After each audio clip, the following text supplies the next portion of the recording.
Talk radio for the masses. Headline edition, July 8, 1947. The Army Air Forces has announced that a flying disc has been found and is now in the possession of the Army. If the game is rigged, change the game. Game changer. I occasionally think how quickly our differences worldwide would vanish if we were facing an alien threat from outside this world.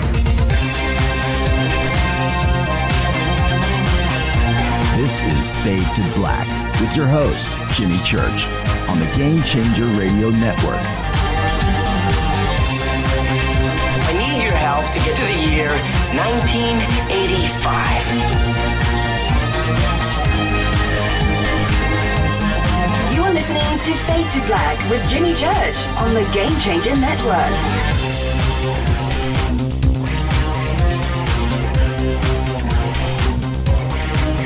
Good evening, Fade to Black, Bespoke Radio for the masses. Yeah, man, all right. Enough of the goofing off. Today's Wednesday, April 13th, 2022.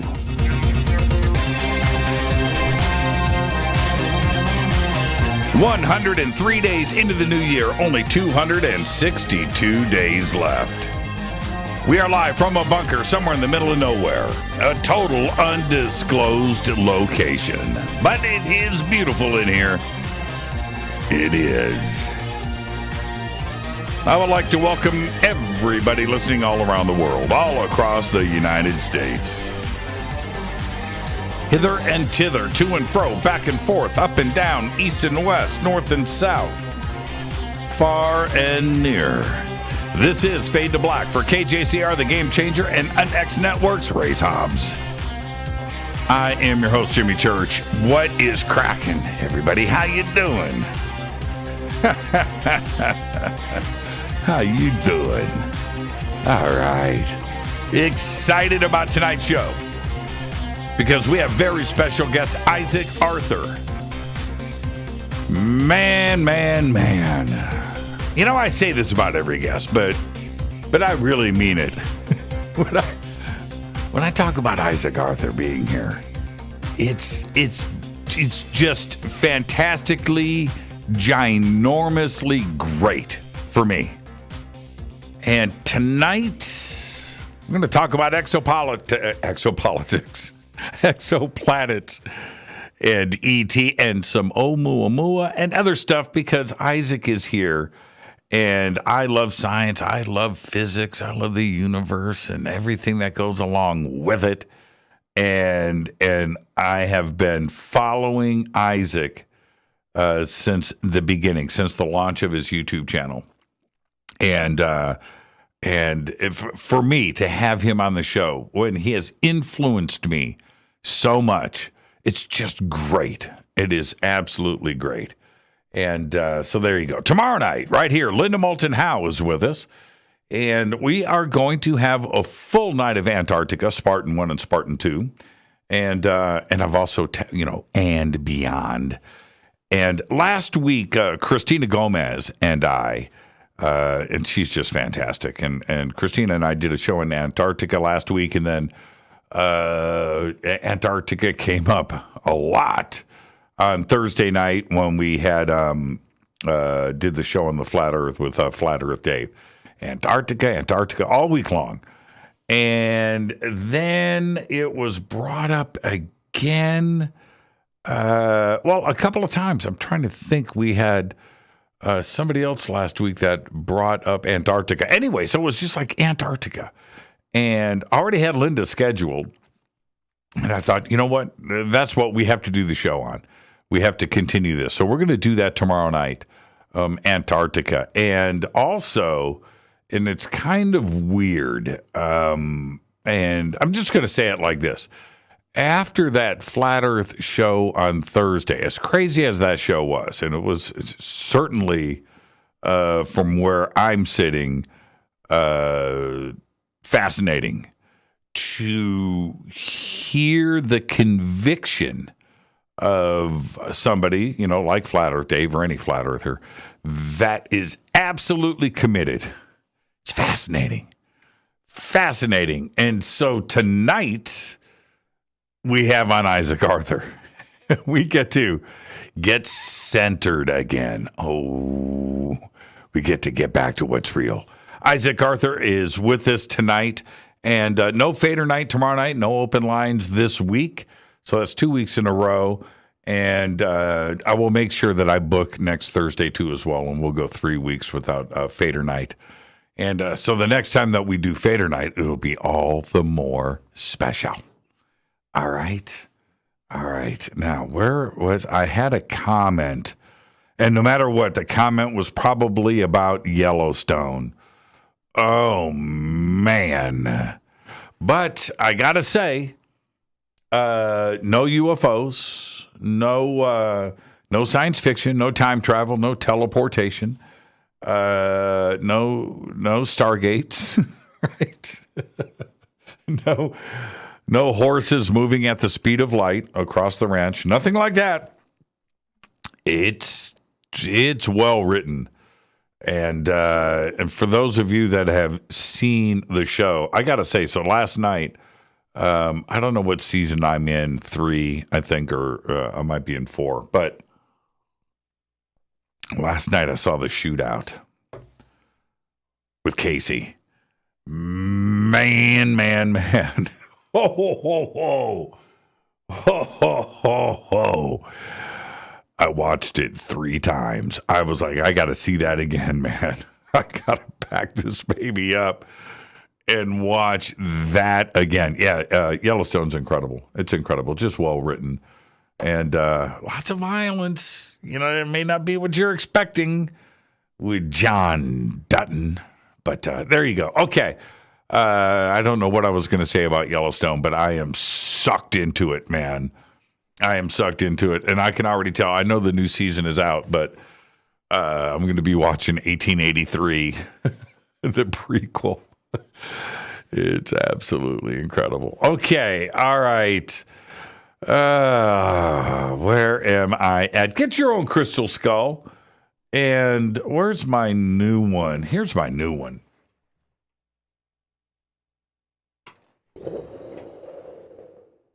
Look at that. Look at that. You want one. It's a baby Einstein. Go to EinsteinTheCrystalSkull.com. Check out the baby Einsteins like this one.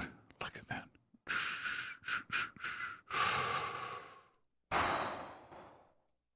EinsteinTheCrystalSkull.com. I unboxed that last week. You can watch the unboxing video right there on YouTube. And there you go. EinsteinTheCrystalSkull.com, promo code Jimmy, 10% off of your order today. Coming up next month, and I'm pretty busy for the next 3 or 4 months. And coming up next month, I'll be speaking at the X Conference. And it starts 1 month from today, May 13th and 14th next month. And I'll be speaking on Friday night, May 13th. And then right after I'm done, there will be a live paranormal investigation from 9 p.m. till midnight. You can go and watch all of it. And then it continues on Saturday, May 14th. For tickets and info, this is an online-only event. Great lineup of speakers, by the way. Go to the unxnetwork.com and get signed up for that. That's coming up next month. Then the month after that in June 18th, one-day event, Disclosure Fest. The Mass Meditation Initiative, one day only, Saturday, June 18th in downtown Los Angeles, California, right next to Chinatown at the Los Angeles State Historic Park. I'll be hosting the event again this year. I've hosted every year since it started. And it's all simple, disclosurefest.org. Just go to disclosurefest.org, complete list. There is a lot of speakers, a lot of musicians and bands and talent and yoga and dancing. It's just crazy. Workshops. Go and check it out. All of that over at disclosurefest.org. And then I'll be in Egypt this October with Billy Carson. Go to forbiddenknowledge.com for the complete schedule and info. My birthday in October 10th, will be celebrated in Egypt at the Temple of Luxor. You want to be there with us. All right, so go to forbiddenknowledge.com. Follow me on Twitter at JChurchRadio. The Sandbox is hashtag F2B on Twitter. We've got chat rooms open. You can go and do that, Spreaker, or over at YouTube. And, of course, right here on Twitter, which is hashtag F2B, and over on Facebook. All right. Let's get to the breaking news. It's very interesting developments today after that subway shooting in Brooklyn. Suspected Brooklyn subway shooter Frank James was arrested by patrol officers from the 9th Precinct in the East Village of New York City earlier today. The New York Police Department arrested James after he called in on himself on its Crime Stoppers hotline and told authorities he was at a McDonald's on the Lower East Side of Manhattan. Officers did not find him there, but spotted him just around the corner. The Brooklyn U.S. Attorney said that the subway shooting suspect will be charged in federal court. Huge milestone today. The James Webb Space Telescope notched a cool milestone, literally, during its months-long calibration for deep space observations. The final instrument aboard the $10 billion James Webb Space Telescope finally achieved its operating temperature of just above absolute zero. The successful cooling ensures that the observatory will be able to probe cosmic objects in infrared light. The telescope has been cooling ever since its launch on December 25th, 2021, Christmas Day, bringing it to the frigid temperatures necessary for the MIRI, M-I-R-I, to accurately detect infrared light, which manifests as heat. MIRI needs to be at a temperature that's a little below 7 degrees Kelvin, which is equivalent to minus 447 degrees Fahrenheit. And that's chilly. And that's a cool milestone. The first all-private astronaut team gets down to science aboard the International Space Station. The crew of the AX-1 mission, Michael Lopez, Larry Connor, Eaton Steeb, and Mark Pathy, are currently hard at work conducting different types of research on the ISS to help further advance human spaceflight. Some of the onboard experiments carried out in cooperation with several institutions, including the Cleveland Clinic, include an EEG-enabled space helmet and the first two-way holoportation experiment to be performed in space. Holoportation. I know what you're like, what? Say what? Well, this is what it is. Holoportation is producing a hologram of a person on the ISS to Earth and beaming a hologram of someone from Earth to the space station at the same time and communicating. Star Wars. Remember Princess Leia? Popped out of R2-D2? It's like that. All right. The iconic blue guitar Kurt Cobain rocked out with in Nirvana's 90s hit Smells Like Teen Spirit in that music video is expected to fetch up to around $1 million when it goes up for auction next month. With Smells Like Teen Spirit racking up more than 1.4 billion views on YouTube, the 1969 blue Fender Mustang is arguably one of the most seen and famous guitars in rock. The Cobain guitar is the star lot in the auction house's Music Icons auction, taking place in New York and online from May 20th to the 22nd. You got a spare mill? I would if you win the auction, I'll hang the Mustang here in the bunker right behind me. It'll stay there. It'll never move. I'll just hang it right there, and you can tell everybody, That's my guitar. Okay? All right. That blue Fender Mustang, that black headstock, it's a good-looking guitar. It's got the racing stripes. Yeah. Let's get the show cracking. Happy birthday to today.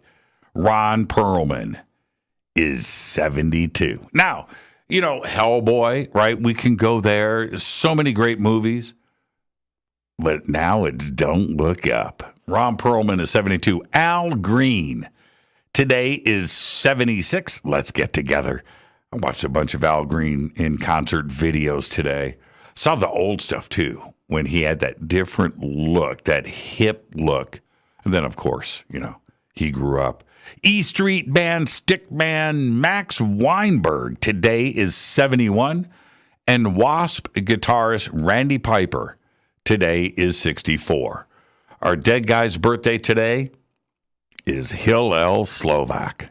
1962 to 1988.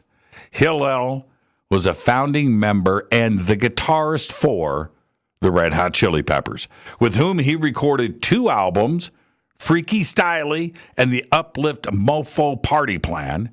Hillel also taught Flea how to play the bass. That's a fader fact right there. Hillel influenced an entire generations of musicians right here in Hollywood, California. Seriously. During his career, he developed a serious heroin addiction. He attempted to quit many times, but died of an overdose in his Hollywood, California apartment on June 25th, 1988, at the age of 26. Happy birthday, Hillel. OTD on this day in history, 1928. The first nonstop flight from Europe to North America goes down. And it wasn't London to New York. Nope. It was Ireland to Greenlee Island in Canada. That's right. Greenlee Island was the first place they could safely land. As they were crossing the Atlantic, he tried to get to New York, couldn't do it. They were 40 degrees off course, number one. But number two, got an oil leak. And it was either ditch it in the ocean or find. And the first thing they found was Greenlee Island. Nobody there to greet them. It's a true story. On this day in 1928, fader fact. You ready? House sparrows and house finches, you know, little birds.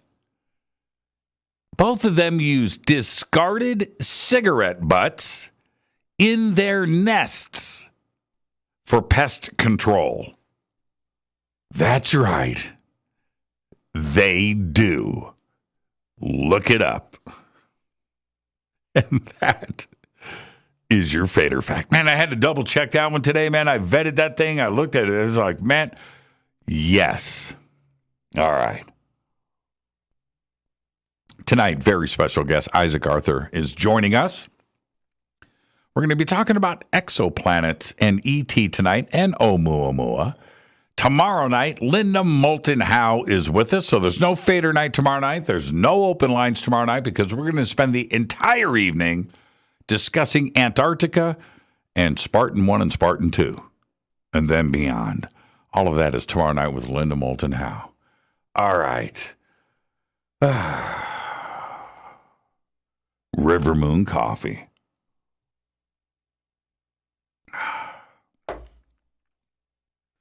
rivermooncoffee.com. I'd like to do a River Moon Coffee commercial from the Dutton Ranch, Yellowstone.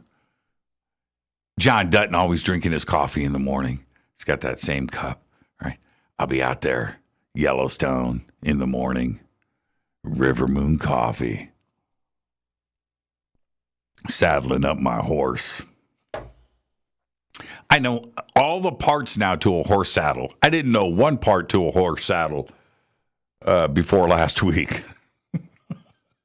I know everything about training horses. I can break a horse now. Yellowstone. I could break a horse. I am convinced I could break a horse. I could make a horse do that slide.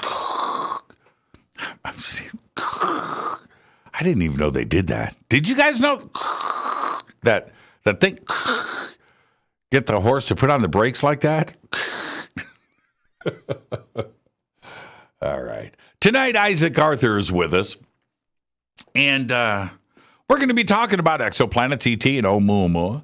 And I suppose this is when I'm supposed to talk about the billions of rocky Earth-like planets that are in the Goldilocks zone right here in our Milky Way. You know, a little tune-up, for the show tonight. But, nah, I have something else in mind. And I need to get it out before I forget about it. And it just becomes a part of the ether, just disappears forever. And it's this. Steve Murillo and his wife, Pat, just spent the weekend at my house. And we sat around for a couple of days and just talked like we always do. And Steve is one of my best and closest friends. And trust me, we click. We do. We click. We understand each other, and so far we haven't messed it up. Right? It's all good. Anyway, I know that I've talked about the beer can UFO sighting a million times on the show, and I do get asked about it often, but one of the best parts of that sighting and the experience was that Steve was sitting next to me when it all went down. You can hear his voice in the video that Lucinda shot during all of the excitement. She was here this weekend, too, as well, spent the night. And his description of what he saw was absolutely in the moment. She captured it in real time, not after, not the next day, but as it all went down. And as Steve and I roll through life over the next decade or two together, we'll always have that beer can UFO to talk about when we play dominoes at the UFO Researcher Retirement Home in Studio City, California. But here's the deal. Steve and I haven't really talked about it, the beer can, since it happened. And I know this sounds strange, but others have talked about it, and they ask us questions about it, but just the two of us, we haven't brought it up until this past weekend.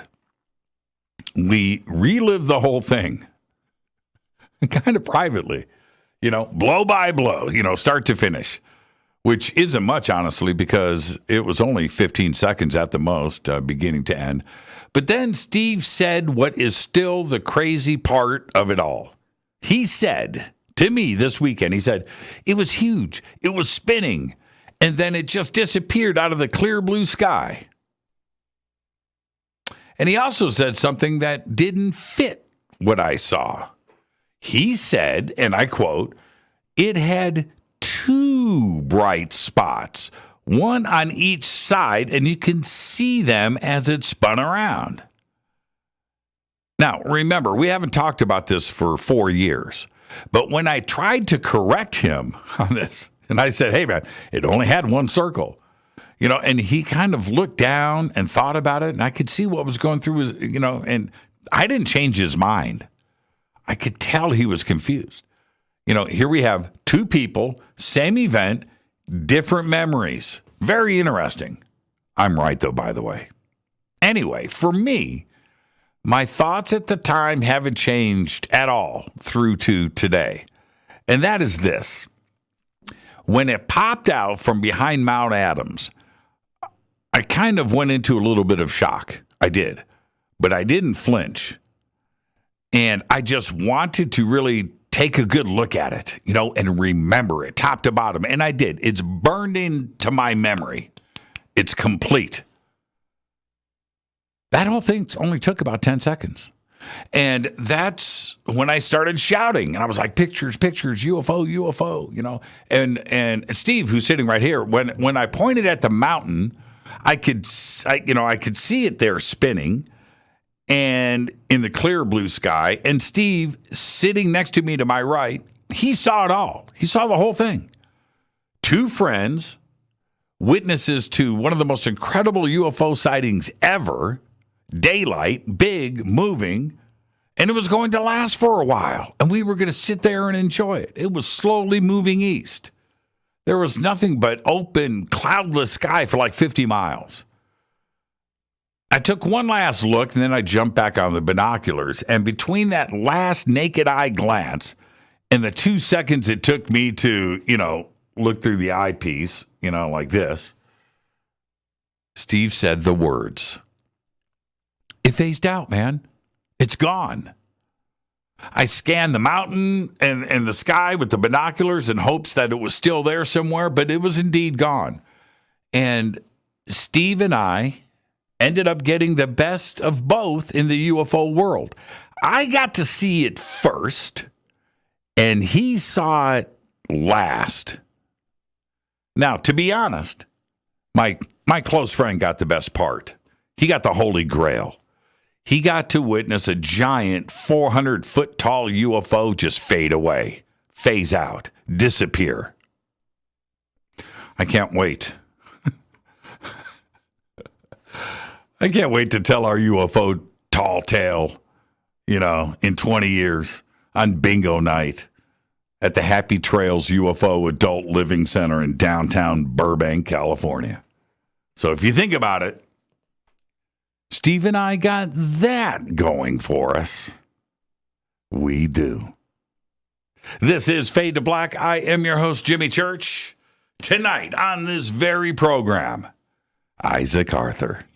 Isaac joins us. We're going to be talking about tonight's exoplanets and ET and Oumuamua. Tomorrow night, Linda Moulton Howe's here. We're going to have a full evening, all night long, Antarctica and Spartan 1 and Spartan 2. All of that tomorrow night and beyond. No Fader night this week. No open lines. You get nothing. I'm your host, Jimmy Church. This is Fade to Black on the Game Changer and UnX Networks. Raise Hobbs. We'll be right back with Isaac Arthur right after this short break. Stay with us.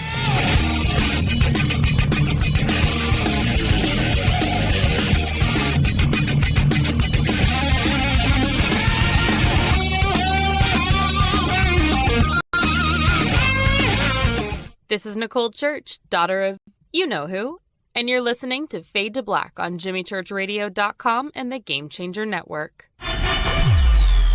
You're listening to Jimmy Church and Fade to Black on the X.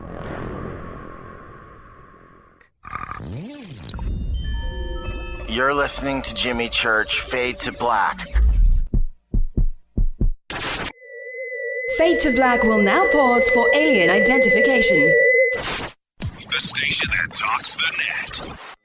Introducing the Game Changer blend from Rivermoon Coffee that delivers a customized blend made specifically for the Fadernauts. If the game is rigged, change the game. It's a bolder cup with some bite. Game Changer is the coffee of choice for those that prefer an organic dark roast that is slightly lighter and milder, but it's still dark. With wild notes of pecans and chocolate with a rich, balanced, full-bodied cup that is roasted to perfection for a great coffee to start your day, as an after-dinner coffee or anywhere in between. Artisan, small batch roasted to perfection. USDA certified organic, all Rivermoon coffee is freshly roasted and packaged in the USA. Just go to rivermooncoffee.com or click on the banners over on our site and use the promo code F2BBLEND for 15% off of your order today.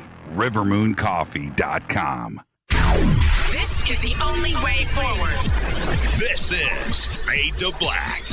Make contact. This is Jimmy Church of Fade to Black, and you can get our podcast for just $2 per month. All you have to do is click on the podcast banner over at jimmychurchradio.com.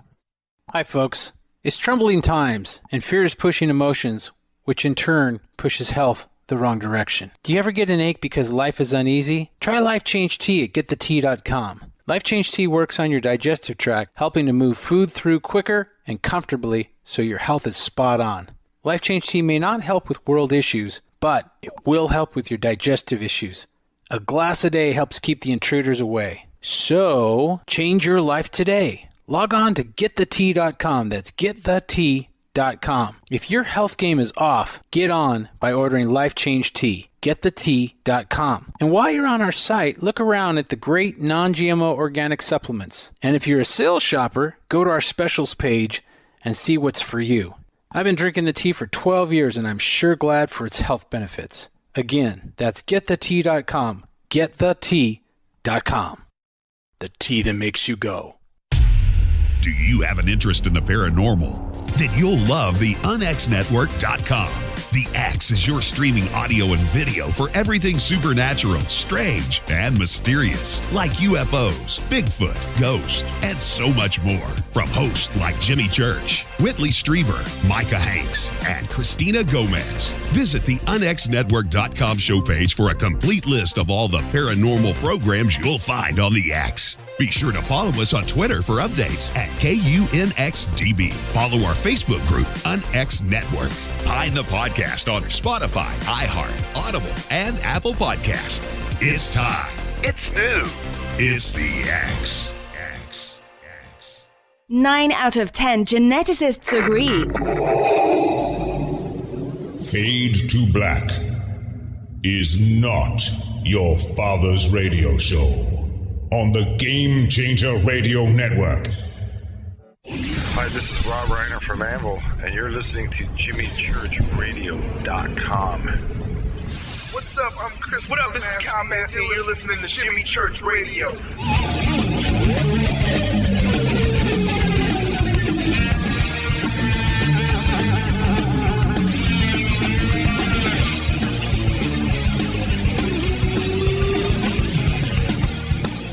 All right. Fade to Black. I am your host, Jimmy Church. Tonight, one of my all-time favorite guests, good friend, Isaac Arthur, is back with us.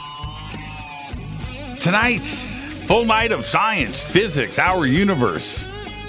And I'll say it, who or what or may something be visiting us? We're going to debate this. Tonight, we're going to talk about exoplanets, though. And, of course, a little ET thrown in and some Oumuamua to make sure that we've got all bases covered. Isaac is the host of Science and Futurism with Isaac Arthur right there on YouTube with over, are you ready for this? Now 684,000 subscribers, covering topics like colonizing the solar system, interstellar travel, the Fermi paradox. He's worn that out, too. It's the best. Artificial intelligence and other topics representing possible future paths and challenges for humanity. He received his degree in physics from Kent State University, graduating top of his class at the age of 20, and then was recruited by the CIA. That's right. He is an agent. He is a misinformation, disinformation agent. And he lives right there next to Wright-Patterson Air Force Base. So I'm just saying, he's the best. He served in Iraq with the United States Army. And I'm just going to say this. You guys figure this out on your own. He worked as a civilian researcher at the Air Force Institute of Technology in Dayton, Ohio. Hangar 18, where they got the bodies. And I would like to welcome back to Fade to Black, Isaac Arthur. Isaac, how you doing, man? Jimmy, it's great to be back on. Doing great. Yeah, and you know what's funny, Isaac, that in our community, anybody that's got your pedigree, squinty eyes, man. We just look at you with squinty eyes. We just I'll be wise, I did, but I'll make it worse. I was actually out in California, not too far from you, a month ago, talking to the RAND Corporation, which I first got introduced to by the Simpsons episode, which was doing the conspiracy theories at the time. So the RAND Corporation officially talked for them now. So you were at the Round building in Santa Monica? The RAND building, the big building there with the mushroom cloud out front. Yeah, in Santa Monica. Yep. It's curved. It's like a half circle. It is, yeah. I guess it is, yeah. Yeah. I used to sit outside of the RAND Corporation and try to get photographed. Right? Well, they let you take photographs inside the parts I was at anyway. They have a giant chessboard in there. So yeah. I was going to say there's not much conspiratorial going on there, but I don't think that's actually true. So yeah, let me tell you something. You were in the clean part of the building because I mean, there's a lot of demented thought that goes down in that building. You know what I mean? They contemplate things that would just make your curdle your milk, and it's their job, and I get it, and that's what they do. But the Rand Corporation is no joke. You should have, if I would have known that you were out here. I live next to Skunk Works, right? So Lockheed Martin is a couple of miles. As a matter of fact, the road outside of my house, T-bones, and I'm not making this, it ends at their front door, right? You just drive, you make a left-hand turn, you just drive. I mean, if you come out to the house, right? And the first thing, okay, church, let's go see it. Let's go see Skunk Works. Dude, 120 seconds. That's it. It's right there, man. And it's nuts. And it's all out there. Air Force Plan 42. One of the things that is going on out there right now, Isaac, which is great interest for you, is the new B-21, not the B-2, the new B-21. And it is getting ready for its initial flight test. They've got air in the tires, right? They're going through all the systems check, and they haven't announced, and they probably won't announce, when they're going to do this. But I will see it, and it's right there. It's right there. So cool. I wanted to ask you this, though. I want to start off the show in this fashion. Your YouTube channel is big, and congratulations on that. And I feel like I've been a part of the family since it started because I reached out to you, and you had like 30,000 followers then, and I watched it, build. I mean, obviously, and but to see that and where it is today, and the development and the evolution of everything, and what you have turned into and built this audience. It's just absolutely incredible, my friend. It's been an awesome ride. I'll say that. I all too well. You get that audience with you for a while, and it's that usual thing people say. Well, if you love your job, you never work another day, which is complete nonsense. You'll just work 10 times harder, but you'll like doing it. But it's a great time, isn't it? Okay, so this leads me to my first question, because your audience. And if I was going to make a guess, I would say that probably 50% of your audience 100% believes in ET and UFO, and UFOs are visiting Earth today. That's one of the reasons why they go and listen to you. Then we did a poll one time on our Facebook page. Hold on. Don't let me. This isn't your show tonight. This is I ask the questions. And it's this. Isaac hits his coffee like, oh man, it's going to be one of those shows. But the other half of your audience, scientifically fact-based, pragmatic, right? And that's the other side. Here's the deal. If you saw a UFO, middle of the day, crazy mothership, not some secret Air Force thing, like a frigging UFO, would you go and talk about it on your show? Oh, yeah. Would you really? Would you alienate the half of your audience that would just go, come on, Isaac? Are you a tinfoil hat? Them. I mean, when we've done a poll out, we checked, and the audience was a little bit over half when the real Earth camp that I'm with, the ones who think that alien life is probably nowhere near us. Right. But could probably exist somewhere in the universe, just, not close.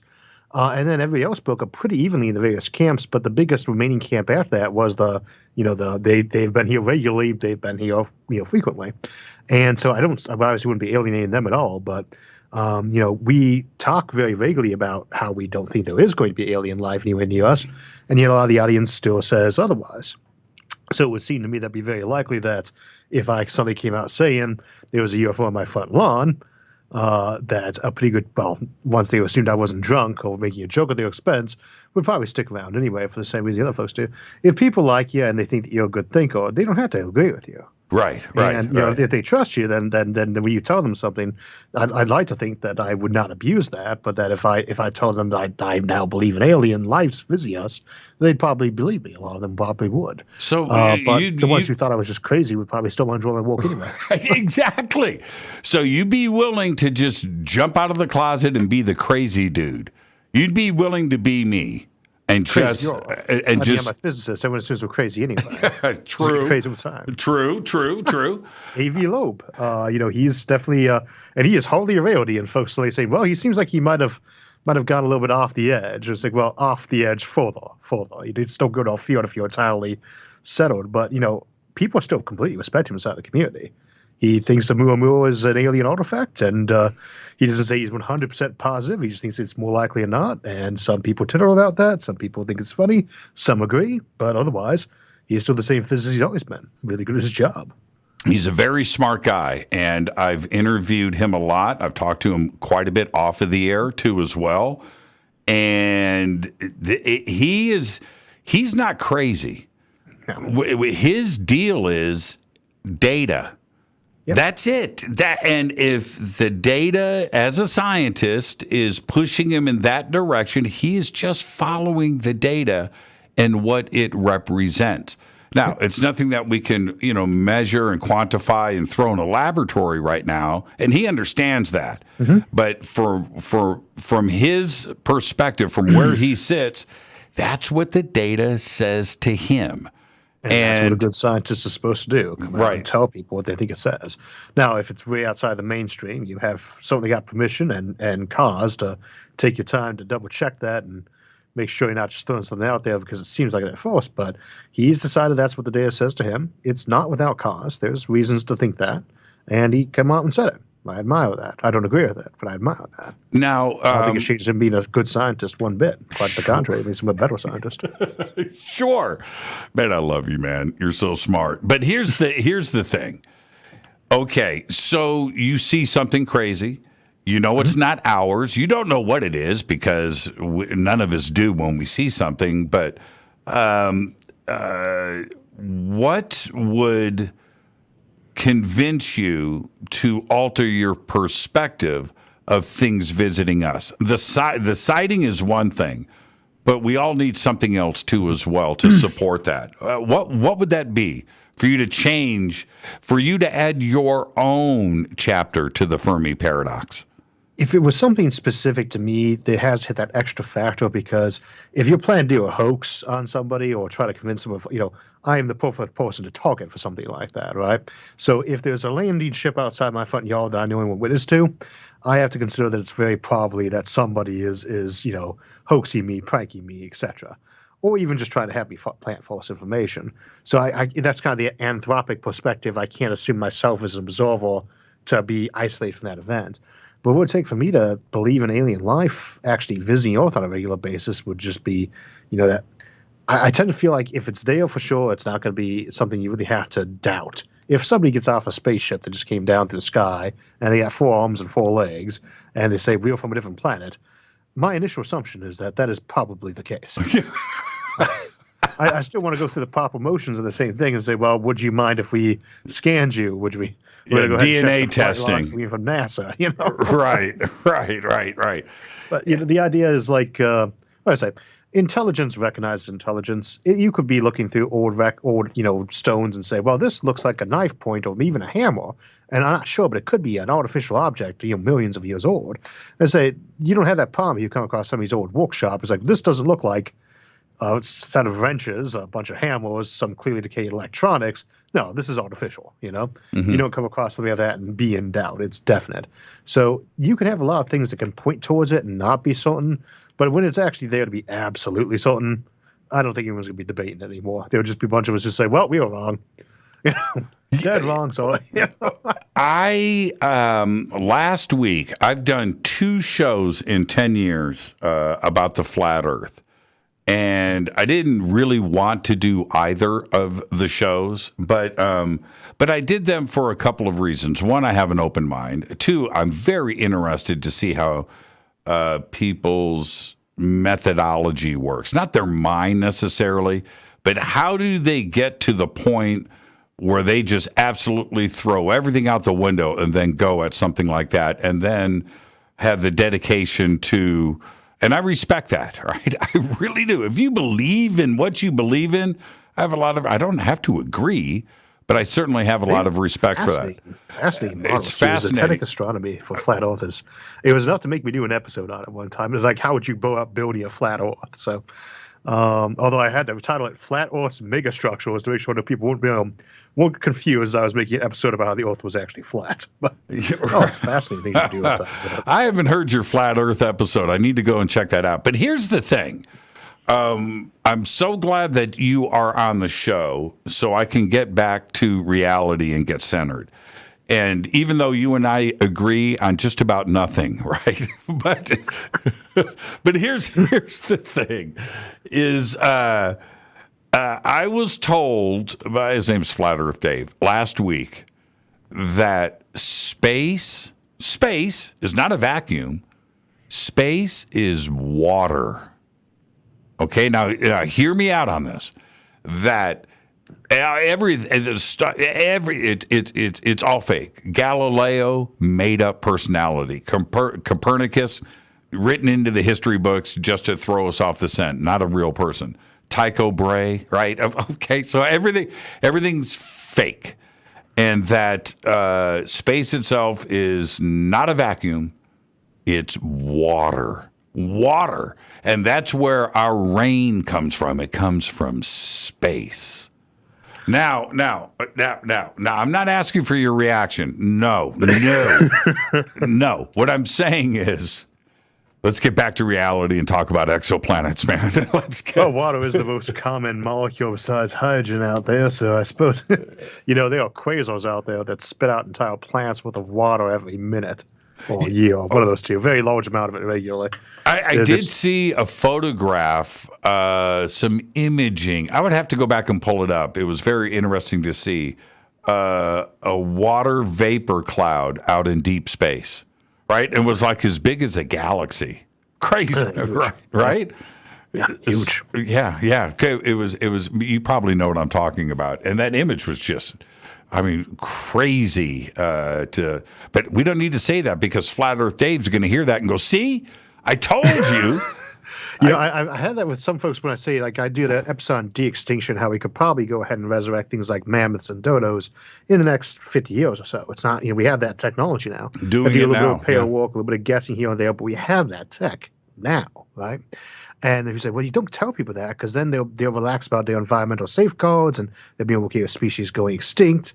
Because I said, well, we should probably just get a sample of everybody's DNA as a last course. Get all those endangered animals and get their DNA.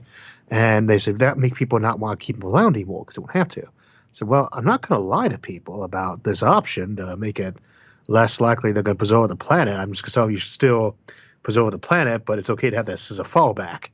And so you do have that with these kind of things sometimes. I don't worry about if we tell somebody who's got a belief I might not agree with, something that helps support their belief.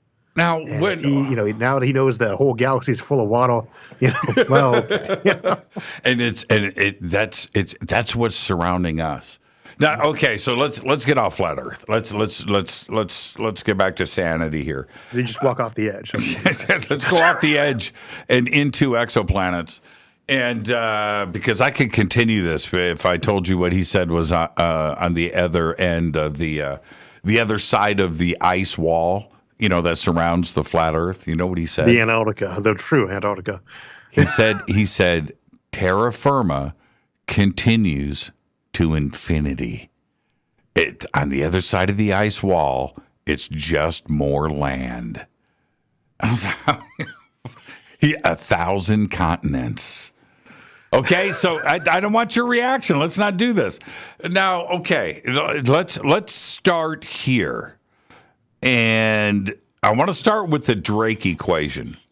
Mm-hmm. And one of the reasons why I want to start with that, I'm in the second read of this particular book, which is a collection of astrophysicists and scientists and intellectuals around the world just commenting on different aspects on the subject of aliens.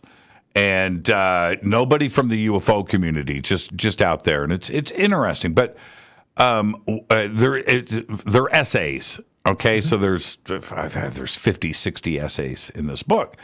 And so, but one of the essays is on the Drake equation and how the original formula, the original numbers pulled from Drake himself, put the number at like 10,000 planets, I think was what, am I right? Yeah, it was 10,000, right? Sounds about right. It's very much, there was a lot of guessing on those numbers anyway. So, but I think 10,000 was what they thought would be the low end number for the galaxy. Right. So the number's 10,000. And in this essay, they started to comment about how that number is so far off now, in that once you start to plug in what we know about the Milky Way today, and not 1960 version of the Milky Way, when there wasn't any exoplanets, right, yet, and none of that happened, where today we start to plug in these numbers, and we have a greater understanding of not only the amount of exoplanets in the Milky Way, which is every single star that we see, right? Okay, so there's that part, but now we understand stars a bit better and what types of stars, the ages of stars, and the equation which went to guesswork, right? Your arbitrary numbers are going in to get to this number of 10,000, but the number today with the Drake equation is a crazy big number now. What do you make of that when we look at how many? Every star in the Milky Way theoretically has a planet. So now we could have upwards of, Avi Loeb said last month on this show, when I said 1 trillion planets, he goes, no, much more. More. Yeah. People ask me how many planets will eventually colonize, and they say, could it be, hundreds of billions? Because that's how many stars are. I say, no. We're going to colonize several in our own solar system. A bunch that won't even be in the system. Think probably trillions minimal. Probably right. So does that, so the original concept of the Drake equation, which was trying to, formulate a number from a balanced mind, right? Where we're not just based on what we knew. And mind you, the galaxy is 100 years old as of today in terms of how long we've had this concept of a galaxy. That's not today. Sorry, this year. That's a 100-year-old concept. 1922. 1922. Edwin. And now it was in a few more decades we knew how old the galaxy, how old the universe was, how old the galaxy was. Of course, we just recently found out we had to rename the age of the galaxy too. It's not as old as we thought it was. Older, right? And so we say, how do we know about all this data? Back in the 50s and 60s, they already write about how we figure there'll probably be a planet around, well, at least 1 in 10 systems are going to have a planet, right? At least that. Maybe a little less, maybe more, maybe every one, but that was not too much to spot. Say 1 in 10. How many of those could support life? Well, I'll say, maybe 1 in 10 of those. And at that point, you're already up to the point where it would be a billion. And then it turns out to be more because we find out that there's a lot more stars in the galaxy than we thought. When I was a kid, we called our star a yellow dwarf because it was smaller than most of the stars around it that we could see. Most of the stars we see are the really bright ones, but our sun is in like the top 5% for mass. And that's just invisible stars. That's right. The red dwarfs are almost everything, and there's no reason life can't live around them. For a long time. Oh, yeah. I was writing about an episode recently where we had found there's a star, not even 100 light years, like in our backyard practically, that's 12 billion years old. It's a binary system, Epsilon Fornacis. Yes, right? 100 light years away, right? And it's not really all that spectacular, but it's 12 billion years old. And it's going to be there for another trillion years. Oh, the secondary will be there. Or the primary, which is 90% of the mass of our sun, is in its supergiant phase. Sorry, not supergiant, giant phase now, subgiant phase. And instead of being a little bit dimmer than our sun, it's 4 times brighter. So it's getting ready to end. It will go as a red dwarf, and then it will shrink that down. Finally, it's one of those very few stars, though less massive than our sun, have died yet. And it is one of the examples of why that's the case. It's 12 billion years old. It's just barely getting to the point of dying, and it's still got a red dwarf giant around. A red dwarf companion around that's going to be having worlds around it for who knows how long. Yeah, and so when we that's a long time to evolve life. Isn't it? And so looking at the Drake equation today, just in a general sense, have you plugged in numbers to see what it would crank out? Do you have an idea of a number of habitable exoplanets in the Goldilocks zone? Probably in the vicinity of 10 billion, plus or minus. Yeah, that's crazy. And that's very dependent on what qualifies as habitable, because if the planet's a little bit too big or a little bit too small, it won't be a hot atmosphere, or it'll be all ocean, and we don't know quite enough yet to say what mass it needs to be Earth-like, because that's probably going to be as big a factor as its distance from its star. Yeah. Isn't that fascinating? I mean, it's just mind-blowing. And we're going to head to a break in about 2 minutes. Last week, it might have been 2 weeks ago, but just recently, the announcement was made that we found a spiral of stars in our Milky Way that are now nearly as old as the Big Bang. And it's like, hold on a minute now, because we always look at our sun as, a 10 billion year lifespan, and that Earth and our sun are about the same age, right? We'll just go with 4.5 billion years or so. And life is here now. And so we probably had about 3 billion years of decent, the latest 3 billion years for our planet that it took for us to get to where we are today. About 3 billion years, give or take. And then we have the Cambrian explosion 600 million years ago where like the real life started. So, but it took 4.5 billion years with our planet to get to this point. But then we start looking at this spiral, ring in our galaxy that is that old, where life, could have really had a jump start. You got all these cannibalized galaxies from the early. All galaxy eats other galaxies left and right, and it's probably amusing. The one in question, I think you probably think it was called the Gaian sausage galaxy. So, which is not a mispronunciation of no, that's another show. That's another show. It's another show. It's another show, Isaac. Yeah, that it's possible that there are planets out there that could have had a jump start on us by as much as 8 billion years. Yeah.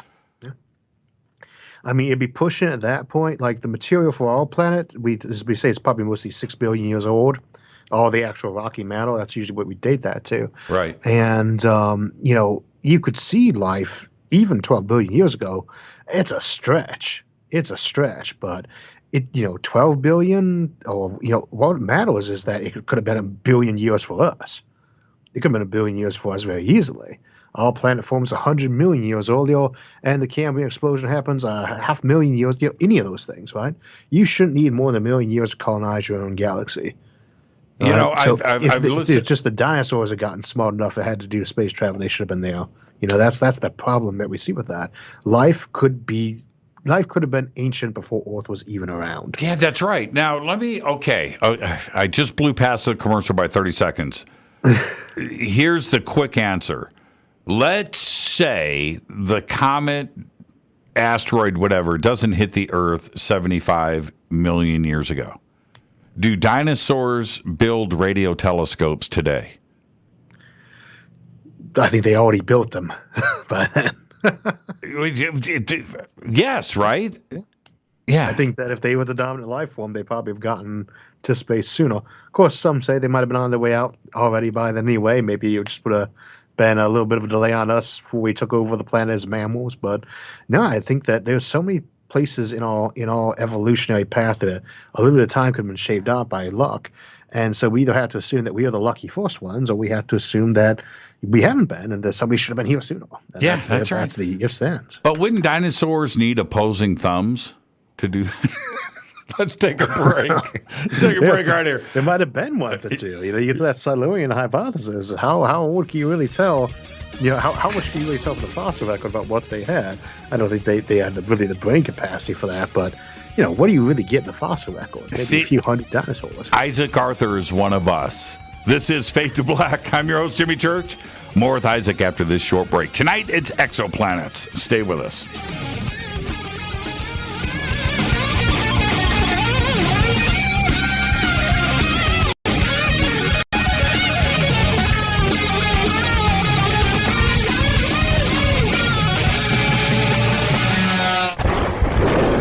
This is Fade to Black with Jimmy Church on the Game Changer Radio Network.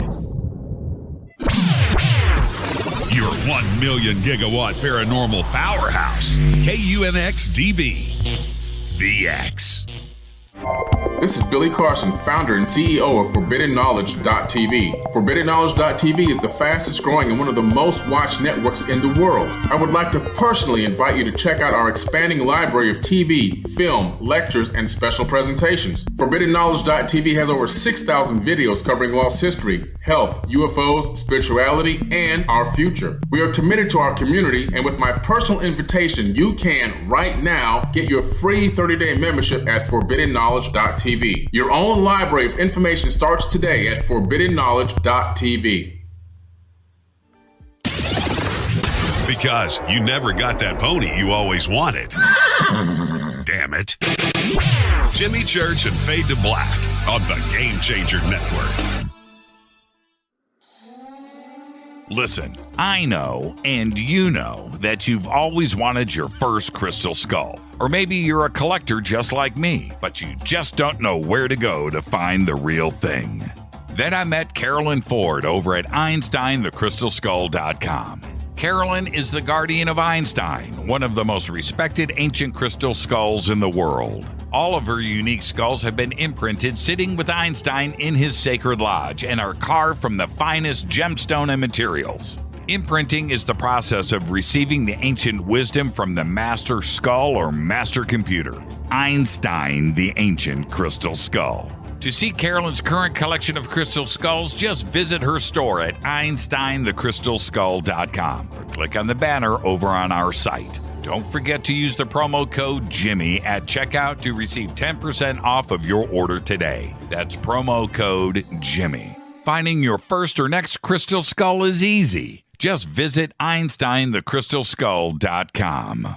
Hi, Race Hobbs with the X. Obviously, if you're listening to this, you have an interest in unexplained phenomena like ghosts, Bigfoot, and UFOs. And by now, you know that we have our own X blog, the UnX newsletter, and the UnX magazine quarterly. But most of you don't know that we have started our very own paranormal conference. And this year, for safety, this 2-day X-Con will be virtual, so you can attend from the comfort of your home. X-Con presenters include Whitley Strieber, Micah Hanks, Margie Kay and Preston Dennett, Lisa Martin and Wayne Lawrence, Lee Spiegel, Debbie Zagelmeyer, Dan Terry, Kate Grabowski, and Ray Hernandez. There will also be a live paranormal investigation by the Riverside, Iowa Paranormal Team. So come hang out with us in the safety of home as we set out to explain the unexplained Friday, May 13th and Saturday the 14th, 2022.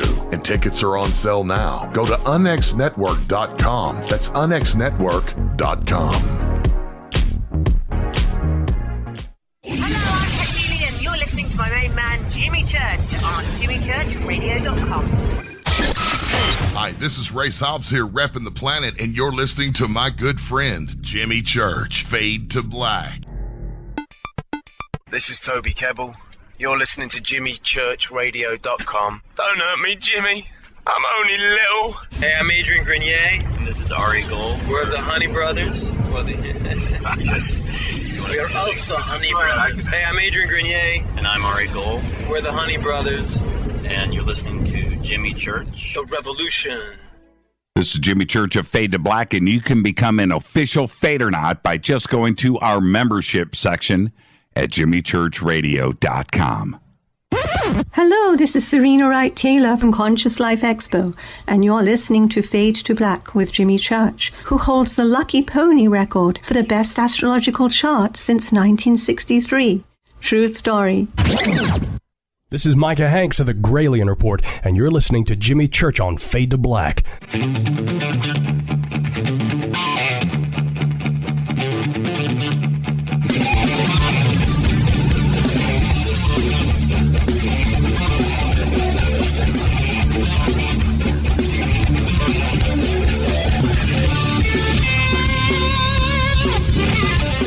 Welcome back. Fade to Black. I am your host, Jimmy Church. Tonight, Isaac Arthur is with us, the host of Science and Futurism with Isaac Arthur right there on YouTube. And if you haven't already, go and subscribe to his channel and get busy. I recommend to everybody with Isaac, kind of do what I did. All right? start with his I think it's like 1,100 hours on the Fermi paradox, and start there. And those original videos, that first one, how long was that? You were doing longer shows then. Oh, well, no, they're still about the same length. We'd occasionally do one that was a lot longer here and there. We actually have our longest episode ever coming up in June. But the Fermi Paradox Compendium was 74 minutes long, and that's called current record holder, has been for about 6 years now, and we'll lose that title in June. Man, I have listened to that over and over and over again. I admit it, and I just steal from it. I'm a thief. I've told you this for many years, man. I just steal. But okay, so we're talking about exoplanets, Isaac, and exoplanets are wonderful. We know that every star that we can see in the night sky has a planet now, right? We can erase that, that wonderment, is pondering that. That's over with. But here's the deal. We have a sun that has been remarkably stable for 5 billion years. It has, you can jump in and correct me because I'm not the PhD here, but we have a hydrogen core with surrounded by helium, and well, hold on, just let me finish. In that. That is at this stage of our sun, we have been given 5 billion years of relative stability. Our planet hasn't fried out, right? There hasn't been a burp. There hasn't been crazy fluctuations in heat, both cold or hot, coming from our sun.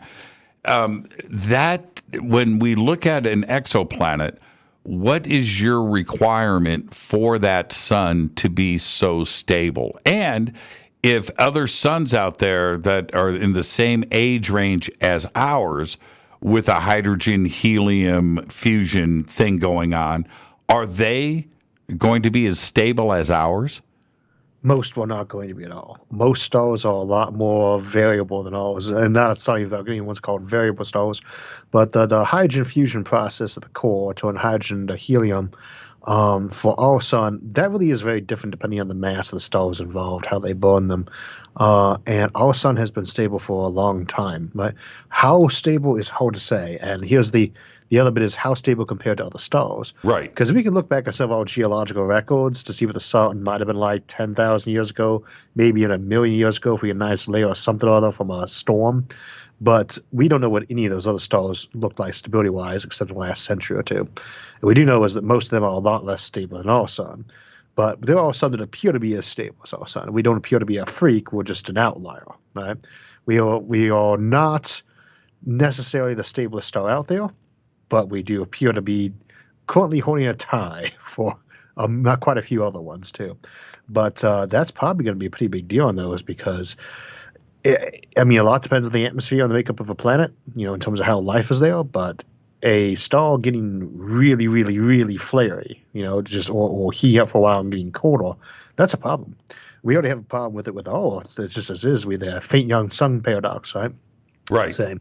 The planet needed to have been a certain temperature in the past, but based on what we know of how stars evolve, our sun should have been about 70% of as bright as it is right now, back when life first started forming, and that doesn't match up too well. Though there's a lot of things we just don't know right now in terms of what the real Earth looked like back then, so that it's I hesitate to call it a paradox. The reason I say Fermi paradoxes, these are not really paradoxes.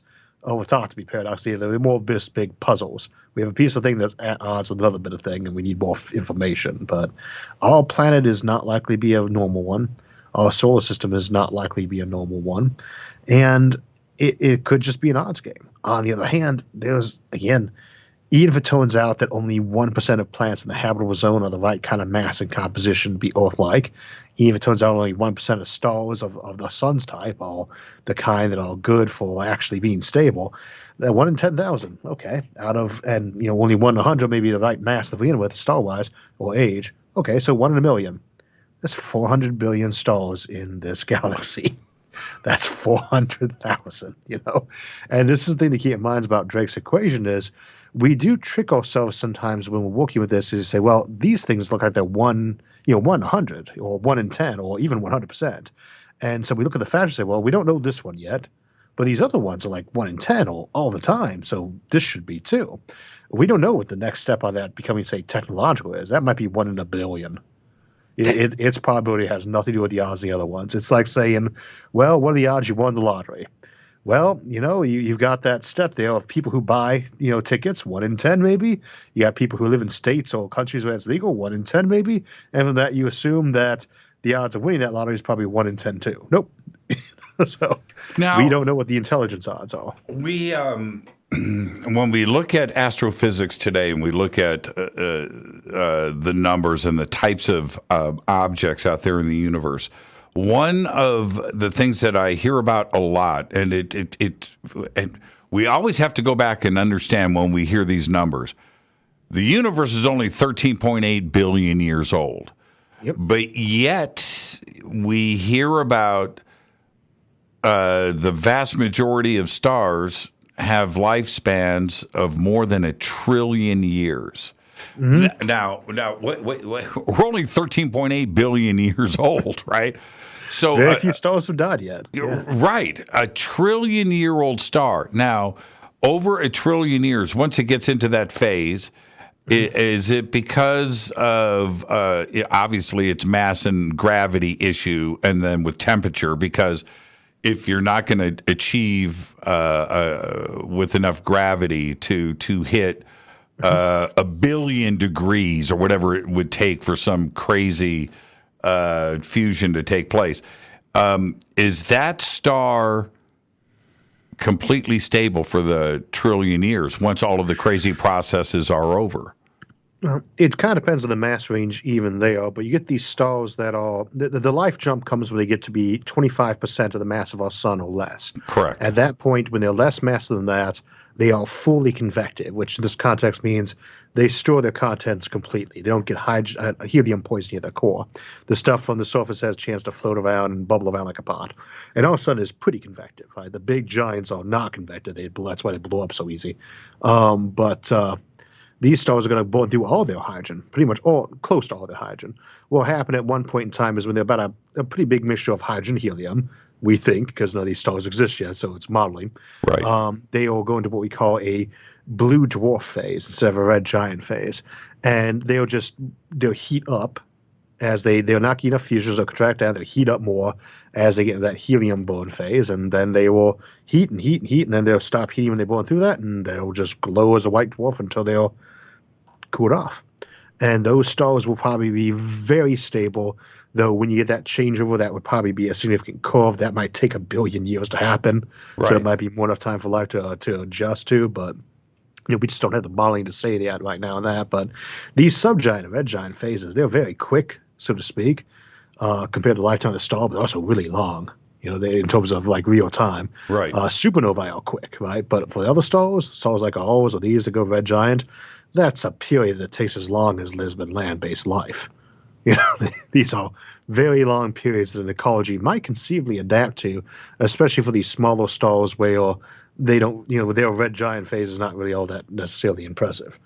You have all that time in these star systems where even if life had only ever popped up on one planet, one big asteroid impact that scatters basic bacteria into space, and some of those tardigrades, whatever, survive to land on one of their neighbors, and the star expands, and then you get a whole solar system that's been colonized by that event. And it's just that much time. And again, these things are barely 1% of their lifespan in yet. It just seems almost unbelievable that you wouldn't expect to get life there if anything we know about evolution and basic biology seems to be true. That's right. That's right. And what is fascinating with that is there, with a 1 trillion year, dwarf star, is there enough mass to keep a planet there, number one? And two, because through the evolution, through its changes, they may eject the planets too as well, right? Okay, Yeah. but let's say 1 trillion year dwarf star still generating some heat and has enough mass to keep a star system around it, right? And it's got a planet. Is that enough to support life? Probably. There's an interesting thing about stars.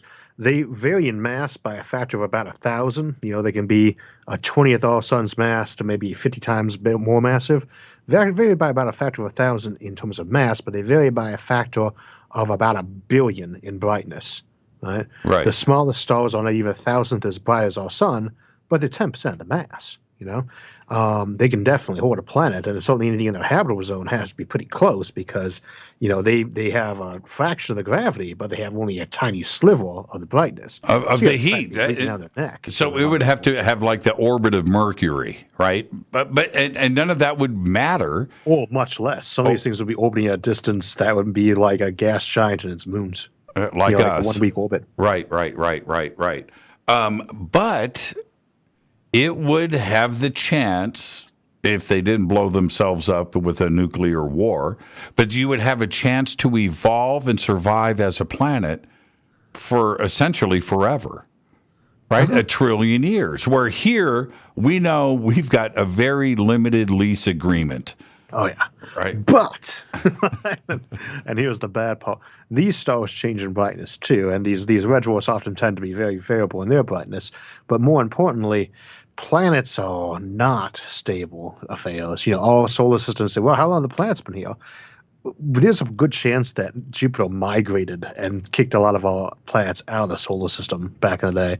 One of the people who I know who knows the most about exoplanets out there, Dave Kipping, he'd been talking about this actually when I was out in California, about this motion of Jupiter migrating in and how there might be super Earths around most solar systems, and our system is weird because ours got ejected. Things out where Mercury is at that were the size of Neptune. And that might be the norm. But solar systems being stable, no. It looks stable to us now because all that's left over are those things that have been there stably for billions of years. But how many millions of times can you orbit the sun with a slight variation before something happens? And we're constantly perturbing them. Our moon is not the same distance it was from us when it formed. Our day is not the same length it was. Our probability, our year is not quite the same as what it was. If you have another couple billion years, this solar system will not look the same. Mars probably had an atmosphere. Venus probably had less of an atmosphere in the past. In 1 billion years, our sun will have probably evaporated our atmosphere away or gotten close to it. These other solar systems, they have more time, but in many ways, that won't help their planets because they orbit quicker. They have to be close to their sun to be warm, so they have to be closer, and they're more packed in. If you have multiple planets around them, it's more packed in, more perturbation. So it might be that these places have 1 trillion years for life to evolve around them, or it might be that they don't really have that stable environment for too long. It's one of those examples of I could make a case for either way, and we just need so much more information, And now that I have to stop making jokes about James Webb Telescope eventually getting launched. It's finally been launched, but as we get data in from that, that's going to tell us a lot. But we are going to have decades and decades of staring at these things, which are hard to see around red dwarfs, especially because they're so dim. Before we can really talk about what exoplanets, what they really are like. And a reminder is when I was a kid, I'd go study in the astronomy section of my library, and I didn't know to look at copyrights on books and the science would be different. So in some of those books, written like 1950, they were talking about this paradise planet Venus with clouds. Right. And then other ones in 1980 were talking about how, it's this place is a suburb of hell. That's very different in just 30 years. It's going to be the same with our exoplanet knowledge.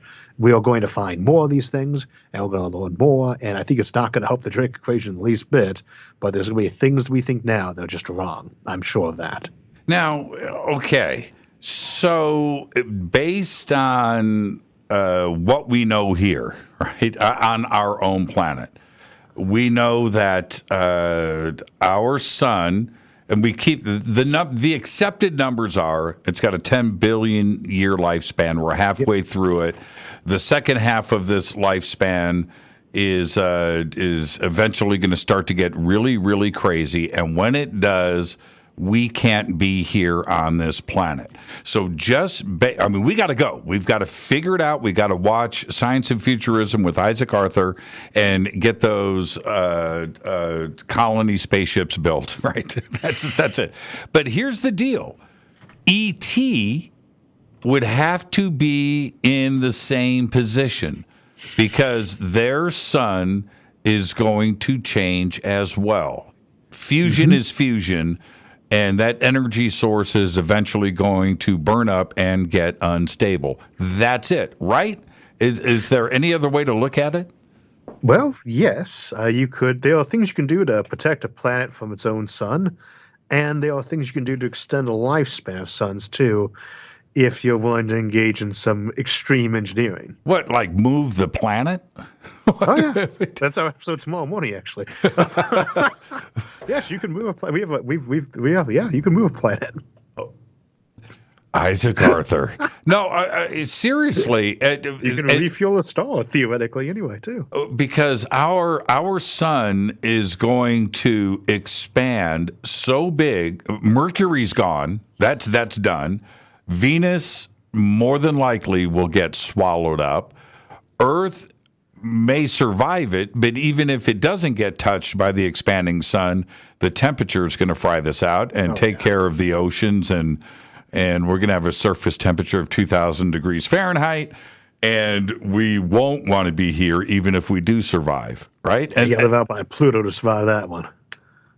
Yeah, I would think so. I mean, and so back to my point, E.T. would have to be facing the same challenges that we know we're going to go through.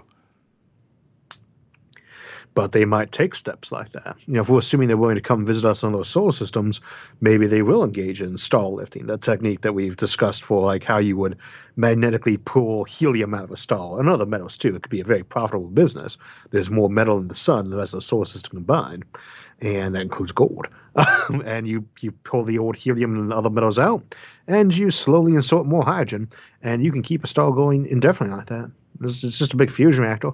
Okay, no, explain. Out okay, good stuff. I'm not going to let you get off that easy. How would you stabilize our sun when you're saying, okay, we have a hydrogen core, correct? Mm-hmm. And well, we have hydrogen helium core. Well, the helium's on the outside, and the helium's in the middle. Hydrogen's on the outside. Yep. Okay, and so gravity is causing the fusion and the temperature, right? Mm-hmm. And then the helium-hydrogen fusion, what is happening with the helium on the inside during the fusion process? It's turning into... Well, the hydrogen's turning into the helium. Hydrogen's turning into helium. Right. So the hydrogen is what the star is originally made out of, and there's more helium in the core than anywhere else, but the helium does kind of percolate out. It depends on the star, right? Those red dwarfs, the helium all percolates out. That's why I can use all its hydrogen. Our sun has the helium come off the center to the outer edges too, and we could suck that out. How? Well, what you do is you generate solar flares.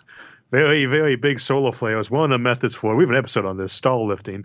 One of the methods is called the Huff and Puff method. It's probably not the preferred one, although it's basically a giant plume of solar flare. Really big coronal mass ejections, and you mine those with giant magnets, really big magnets. With really big magnets. Huff and Puff. Scientifically speaking, it's pretty straightforward. On the engineering side, it's difficult. Huff and Puff, that was what we used to do back in the 80s on the Sunset Strip, but that's a whole nother thing. Those were fun days. But what kind of... Isaac has no idea what I'm talking about when I just said that. That is funny. What do you... Is it... you would build a giant magnet, and obviously it wouldn't melt, and you would get that close enough to the sun, and you would get the extraction to point away from Earth. You wouldn't want to have it happen. And the magnet would then accumulate. What would you do with the gas? Well, the probably the way that I usually think is there are three methods you can use principally. And the one that I tend to favor is where you build a bunch of magnetic rings around the star, and those normally are self-supporting each other by magnetism. You shut them off, hit them far towards the sun as a contracting ring around the equator. And then you turn them back on as they're getting pretty close to dropping to the bottom. And that pushes on that area around the equator, heating up as we go too. And then there's another ring just north and just south of that fall in sequence beneath that. And it kind of like a big bellows just pumps superheated plasma off the poles. Well, but wouldn't you need to get hydrogen back into the star to keep it balanced? So you'd collect it like two big vacuum bags off the poles. You sort out what you want. About 1% of the star's mass is actually what we call metals. There'll be anything that's not hydrogen or helium, mostly oxygen, but iron, gold, platinum, 30,000 Earths worth of those in the sun. And then you gather those up and you take your helium off to a side as well, and then you dump the hydrogen back down in there probably. Maybe not though, because stars live longer the more you lighten their mass. So you might just pull mass off originally to let it burn slower, but then you bring hydrogen in. Jupiter's got quite a lot. It'll keep the sun running for many, many millions of years, and you start pumping gas in from everywhere. There's a lot of hydrogen out there. Okay. But how do you get? I love this concept. It actually relaxes me, knowing that there's a possibility of controlling the instability of our sun. But how would you can use the existing mass to keep that thing going for quadrillions of years? Now, that doesn't work. You just replace the sun with a black hole. Now, how do you get the hydrogen in? Is it a giant hypodermic needle? Oh, no, you just dump it on the surface. That's the easy part. Really? No, not too quickly, because that's the kind of thing that results in novae. You trickle it down. Now, okay, how long does it take helium to get to the surface of the sun? Millions of years. Millions of years. So would it be the same thing in reverse with hydrogen back to the core? Would it take millions of years? Well, there'd be the hydrogen in the medium shell that was sinking down, stuff in the top sinking down. It bubbles slowly, but yeah, as you introduced it, would slowly sink down. Well, and if we're talking about a billion-year process, then a million years at the front of this to get to the stability extension, then it's not that bad. And you would do this, but you would do this before the instability starts, right? Yeah, no, I'd want to start as soon as possible because there's so much material there that we want for other projects. So, I mean, again, you can disassemble every planet in the solar system, or you can mine the sun and not need to even touch them because it's like a bucket next to an ocean practically. All those asteroids and the asteroid belt combined don't even weigh as much as our own moon, and our moon is not even a 10,000th the mass of Jupiter, which is half the solar system besides the sun. You want to get that material out of there. And what's nice is it's hard to extract from the sun in terms of all the energy to pull out of it to pull the stuff out. Mm-hmm. But the sun supplies all that energy. It's right there. So actually making it work is tricky, but it strikes me as one of those things where it would be a very high priority for civilizations to do that stably because, one, that protects your orbital infrastructure, your economies you expand around that solar system from all those unexpected flares. You're in control of the situation then, so you can more safely build that. Two, it gives you that vast supply of energy. There's part of that solar extraction vectors that runs giant Kardashev civilizations. Three, it gives you more material than you'd mind getting every planet within, 100 light years of us, and just simply every planet within 100 light years or so. And that's, better. Why not just get it from your own sun? Or if you really need more mass, get it from those suns too. Mm-hmm. So there you go. Is it kind of like you're doing this because you want that metal. You're not really doing it to survive your sun longer. That's just a really nice bonus feature. It gets us the folks on board. Save the sun and make a profit. Save the sun and make a profit. Now, I'm just going to let you know, I've completely stolen all of this. That is brilliant. This is Fade to Black. I'm your Jimmy Church. Tonight, Isaac Arthur is with us tonight. It's exoplanets and Oumuamua with a little ET thrown in. We'll be right back. Stay with us.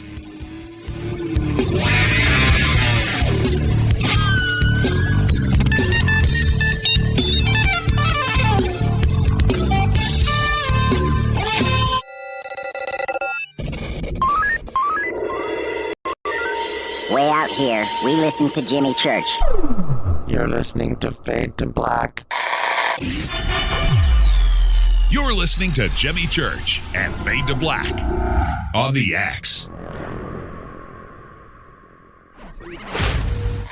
¿Qué tal, mis amigos? soy Mario Carson, el tiburón, y los invito para que escuchen a mi buen amigo Jimmy Church Radio. ¡Claro que sí!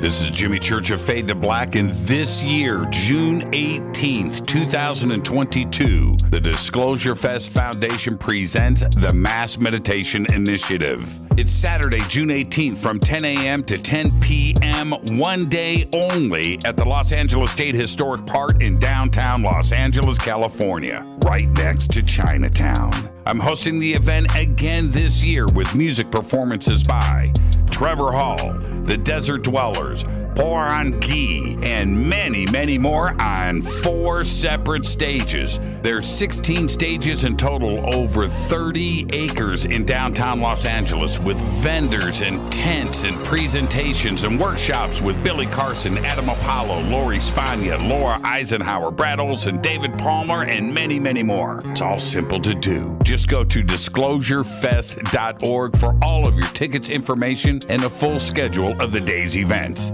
Again, disclosurefest.org. Do you want to be an official Fadernaut? Of course you do. This is Jimmy Church of Fade to Black. Just go to our membership section at jimmychurchradio.com. Fadernauts. When you think about the future of our country and where we're headed, do you wonder about the food supply? I do. Disruptions in the food supply chain could be disastrous, and they usually occur with little warning. That's why the smartest thing you can do today is to stockpile emergency food, water, and other essentials. I personally recommend My Patriot Supply. They're the nation's largest emergency preparedness company, serving millions of customers for more than a decade. In fact, they're the only source my family trusts for our preparedness plan. You should too. Right now, save 20% off a full 4-week supply of delicious meals that provide 2,000 calories a day. Saving 20% helps too, doesn't it? Especially now. So go to preparewithjimmy.com and get ready. That's preparewithjimmy.com. There's no time to lose. Do it now.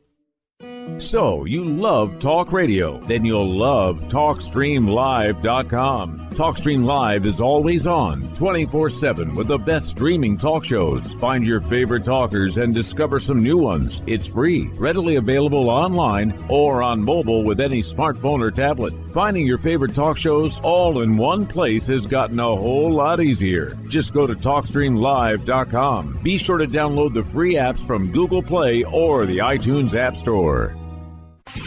You listen to us, and we listen to you. And so does the CIA. You are listening to Fade to Black with Jimmy Church on the Game Changer Network. Oi, oi, I'm Reese Evans. You're listening to Jimmy Church. This is Revolution. The revolution will not be televised. The revolution is on radio. Ciao.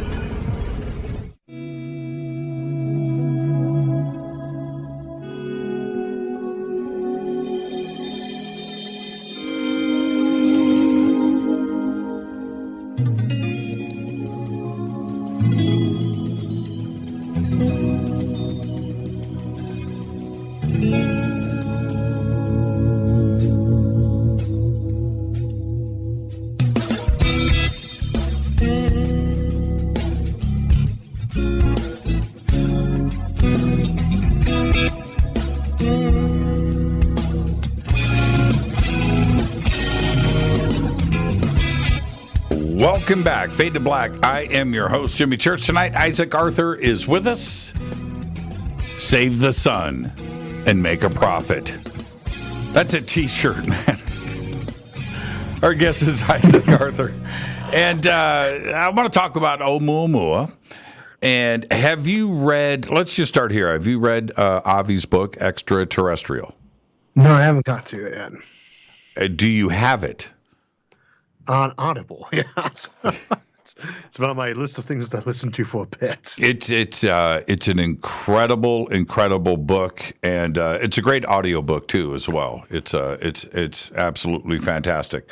Oumuamua, artificial, natural. Probably natural. Why is it that physicists like yourself can't cross the Rubicon? I think on this one is because I just don't feel this. I don't feel there's enough quite there yet. To me, the key of anything being artificial, that with that natural artificial divide, right? Very big difference between when you got a sighting. You're looking up at a little light moving through the sky. It's either a plane, a satellite, a weather balloon, or an alien UFO. It's not natural, right? There's no debate about that. We're looking at something that might be natural or might be artificial. I want it to have at least two unrelated points that connect up to say it's artificial. You're not trying to say if New York City or if a car or something like that is artificial. I've got a lot of different things to indicate it, not just one. I know this car is artificial because it's built to a task. I can see what that task is because it has clearly manufactured bits, because of a whole bunch of different stuff. So when I want to say that something is artificial, is of alien manufacture, I want to be able to see more than one thing that says artificial in terms of its why it would not be a natural object. Like, what's its purpose? What was it built to do? If it comes in and it's shaped like, there could be one thing that's just really extreme. If it's a perfect cube, I'm going to say that's probably artificial. But then you got things like the Giant's Causeway that are perfect hexagons and looks artificial too. I need 2 points, not just one. Okay. Avi gives you about 150 points in the book, by the way. And but two things, when you go through it, he points out with data, by the way, two things that freaked me out. Number one, metallic surface. Okay? And he gives the data for that. Metallic surface. Number two, he says it was not oblong, it was flat, like a pancake, and circular. Mm-hmm. Now, hold on a minute. Right? I mean, let's just stop right there and contemplate those 2 points.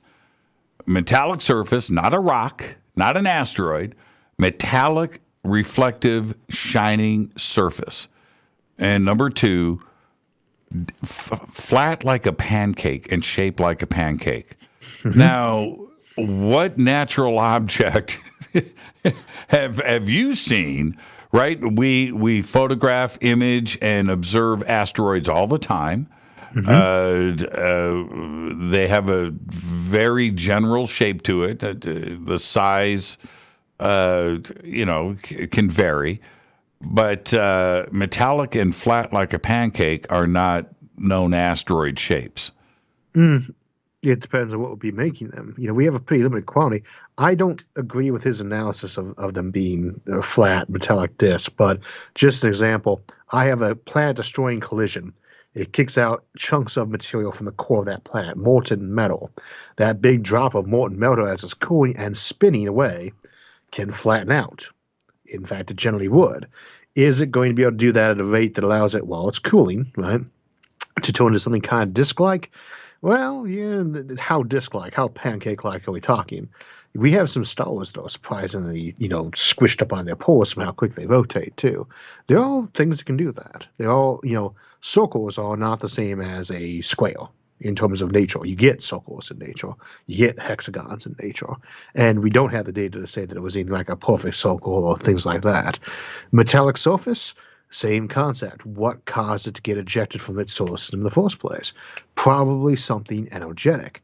What survives an energetic, event? Well, a piece of molten metal can do that trick. But then on the way here, it should have gotten all scarred up with ice and other things. I don't dispute that it could have had metal on its surface. That is one of those things where the data doesn't permit us to speak with certainty on it. We don't have a lot of data on the thing. We don't have really good observations. Now, I haven't read his interpretations of them, and they're probably pretty good ones, but at the same time, I have seen the data on this stuff, and I don't think there's anything that would really scream, this must absolutely be true. Right. Okay, so let's go to point number 3. Mm-hmm. It turned. You mean that changes actual trajectory of what we'd expect? It turned, okay, on its own, and was not affected by the sun's gravity. And I'll get to point number 4 in a second. So now we've got metallic, flat like a pancake, and then changes direction on its own. Any pocket of gas inside it that had been shielded from the sunlight as it came in suddenly superheats and... Correct, except no gas ejection from this object. No detected gas. That's right. Right. Very small object, very far away. We didn't get a good look at it. I think it's easy for folks to remember. Hubble telescope, a very, very powerful telescope, cannot even see the moon landing on the moon. Oumuamua never got that close to us. Right. And it's not much bigger than that landing site. No tail, no gas ejection, was no gas emitted from the rear of it being superheated by the sun, which would cause all of this, but it had none of that. So now we've got 4 things. No gas ejection, wasn't a comet, metallic, flat, changing directions, and now we get up to number 5. It increased speed and not from gravity. Now, see, answer that. So now we've got 5 here, right? We've got 5 very crazy things. How much of this needs to add up before you go, well, okay, there may be a possibility here? Oh, I think there is a possibility. It could be an alien. The thing is, I think that he's jumping the gun to declare it to be an alien artifact. I don't think it is, but it could be. I'm not saying it definitely isn't. Thing is, let's say it's a big metallic disc. We're talking about the anomalies of its motion, things like that. Okay, so a pocket of gas erupts on it very quickly. We would never see that. We would never have seen if a pocket of that thing had rotated around and exploded outward. Not a chance that we detect that. Unless we just had me stare at that moment. That's exactly how it can change velocity very quickly. But there was also a big uncertainty value on its velocity. We don't know exactly how fast it's going. These things are always based on estimates, and those all got some pluses and minuses. It's not that big of a velocity change if you're looking at the top bar of uncertainty for the one versus the bottom bar of the other. Now, then there's this question of, all right, let's say it's a big metallic pancake. Why? Why would you build that? What's the purpose of a big metallic pancake? Well, you want to be like a 1950s sci-fi film. Well, yeah, but that's I mean, you got to look cool. Useful spaceship design. You got to have a cool looking spaceship, man. I mean, you don't want anything boring. But isn't a basic, simple geometrical shape like a pancake kind of boring? I don't know. But the more data with Oumuamua. And again, I'm just relying on Avi and the presentation in Extraterrestrial, but he lays out a fantastic case, and I'm just touching upon the basics. I could continue with some of his points, but I think it's sound. I think it's very logical. And I think it's very pragmatic. I really do. I trust in his ability to put together a good case. You know, the man is an expert astronomer, and he knows what he's talking about. But I know people who know it as well as he does who don't agree with his points on these things. They who have looked at it and they disagree. I myself am not qualified to really. I am not anything approaching his skill at astronomy. Right. I can present things of what it would be, but in terms of why it behaved anomalously, to me that's a question of. Well, to me, I still think the best answer is to run the thing down and go to a look. We know where it was going. We can find the thing again. Launch a satellite, launch something, get out there. It's worth the effort. Go take a peek at this thing. Right. At the same time, we also have to keep in mind that while it is an interstellar asteroid, we know very little about what kind of things we go between solar systems. Mm-hmm. We were just assuming they look like walls do, only covered in ice on the trip. Mm-hmm. We didn't know that. Mm-hmm. What knocks things out of a solar system? Well, a tiny sliver of something? I mean, that could just be a random perturbation, but that could also be giant collision, right? These are going to produce atypical things. We need to know what this looks like. And a key thing that gets skipped sometimes in this conversation is this was our first time we saw an interstellar asteroid, but we'd already estimated, or spaceship, we'd already estimated that we probably had thousands of them going through our solar system every year. We need to know more what these things look like, and then we'll know if it was anomalous or not. Is this an alien ship? If so, it's a dead one, right? Or it's hibernating. What is this thing's purpose? It's clearly not meant to be seen as what it is, right? You don't hide it this way. If you're aiming for a subtle, spaceship, they clearly failed. Yeah, I don't agree with Avi. He's, this is definitely an anomalous asteroid. Right. Well, he might look at it and wonder. There's one thing that he mentions. I've talked to him about this, and I'm still not 100% clear in that, I've read the book 10 times, right? And I've listened to this over and over again, but I just can't digest it. He uses the word buoy, that it was parked, and then suddenly went active. To go there, if you don't understand, if you didn't even know that it was here until it popped out from behind the sun, right? Which is basically how it happened. If Hawaii wasn't looking at that moment. Yeah, we lucked out to see it. Yeah, we lucked out. But how would he know, based on that, backing up, that it was a buoy that was parked? I don't find that. Yeah, well, that is an assumption. It has to have been accelerated. I don't think we're assuming that it wasn't moving at all. But I'll give you an example. Again, I don't know what his particular case is. There was a popular concept back in the day that there might be a counter-Earth, right? A planet on the exact opposite side of the sun that we couldn't see at a Lagrange 3-point. Every system's got one. It would counter-orbit with us, and we would never see it. If you're looking for a good place to leave, a big long detector, that's the place you put your big dish at. You put all your small satellites where people won't see them in the solar system, but if you're spying on people, put your big dish and radar at the L3 point, because it's on the other side of the sun, and they're never going to see it or see your waves coming off it. You send out signals, right? Right. That's the best interruption you can get. Of course, by now we'd have seen that, right? What was it doing? Well, why is it suddenly powering up, right? Why now? Why not earlier when it first detected radio waves from us and could be saying, maybe I better get out of Dodge where they can see me? Right. Or maybe it thought that was a good time because it didn't think it was likely to be seen. It says, there's less than a 1 in 1,000 chance they're going to spot me on this maneuver, so it's good to do. But parking there as a buoy has been thought up as saying, well, one, why is it that big? Why is it that size? What was its purpose? Where's the other telltales from it? And why that size at all? Was it packing up? You say, well, if I'm going to be a solar sail ship, I have a huge sail, and I sail directly out from the sun because I'm trying not to be seen. And then I wrap that sail back up around me so it's not getting hit by the collisions and dirt on the way once I fall from the sun. But it shouldn't have been wrapping it up yet. There's so many things where you say, well, if we start with the assumption that it's X, now let's follow X around. And it says, well, no, that's not how I do it. And of course, just because that's not how I do it doesn't mean that's how aliens wouldn't do it. They might know a lot better than us, and what's more, they can do things the least best way too. They can make mistakes, right? But if it's a solar ship, a solar sail ship, it's all shiny and reflective.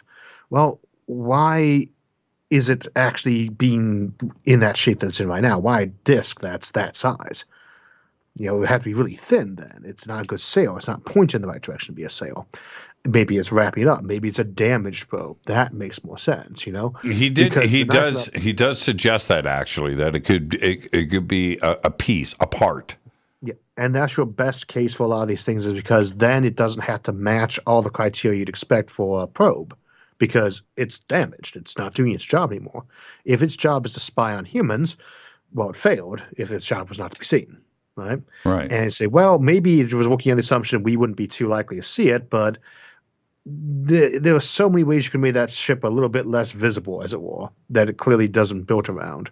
So it doesn't meet the context of intentionally stealthy spaceship observer.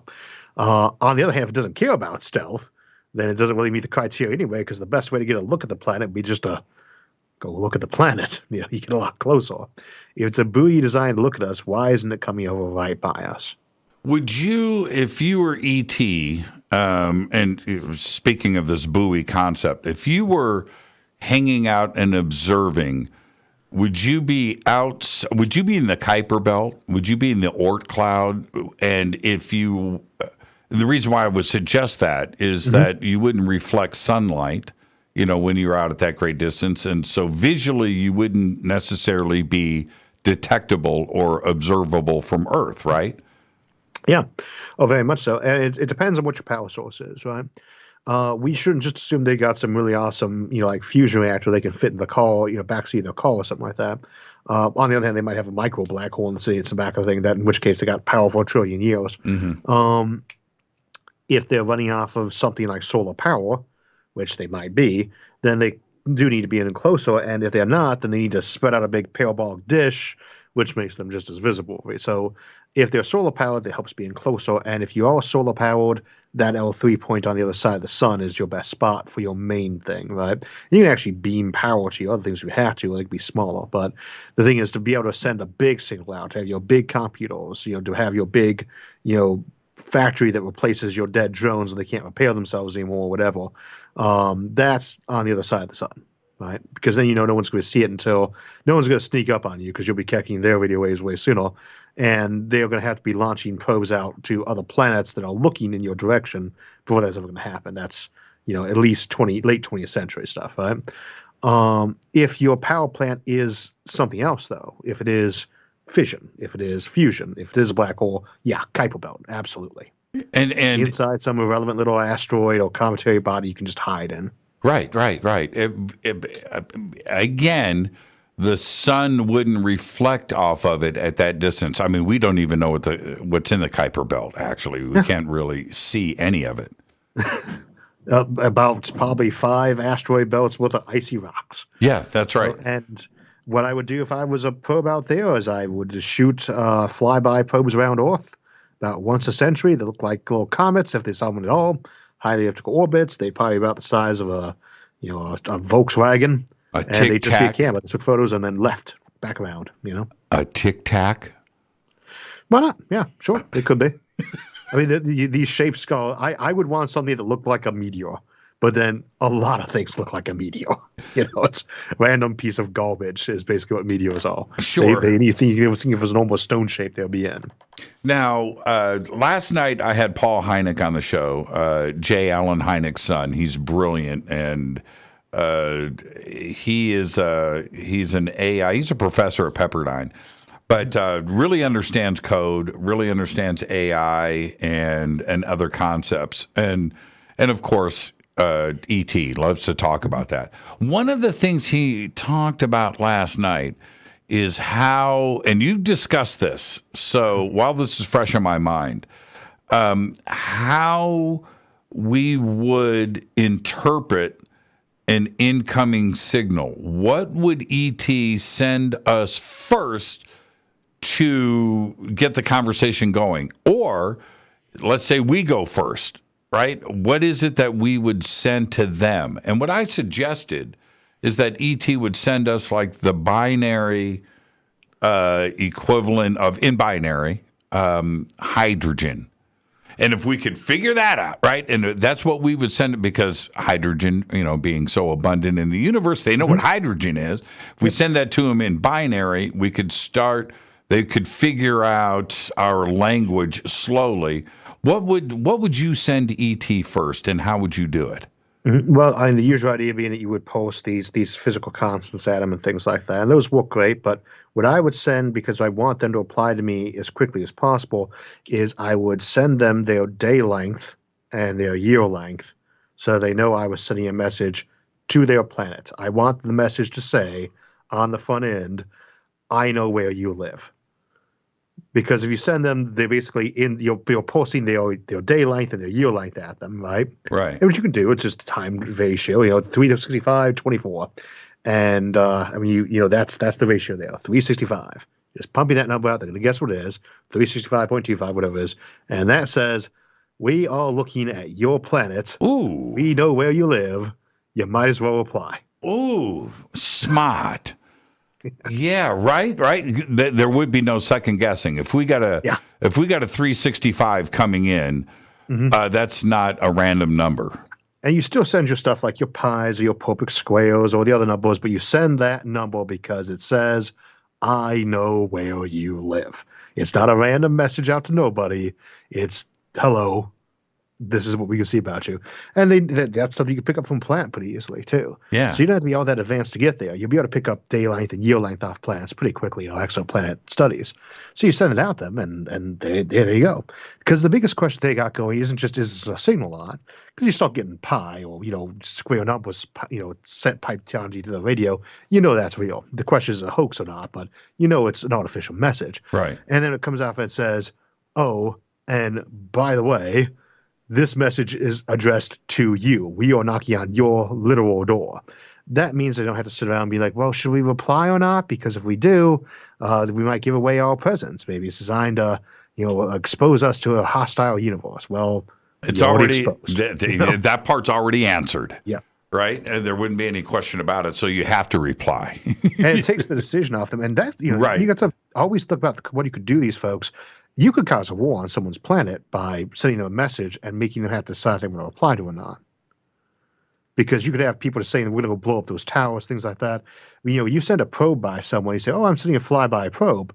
Well, those things are moving at a fraction of the speed of light and have more power in them than a whole bunch of nuclear bombs. You have to be careful with even those little things. Everything you do calibrated towards speaking to another civilization. Right. You have to think about how they're going to respond to it. And one of those is to say, hey, we want you to talk to us. Take the decision away from them. So the point is to say, we know where you are. Don't be afraid to reply. And you would have to assume they have a language, right, that they speak.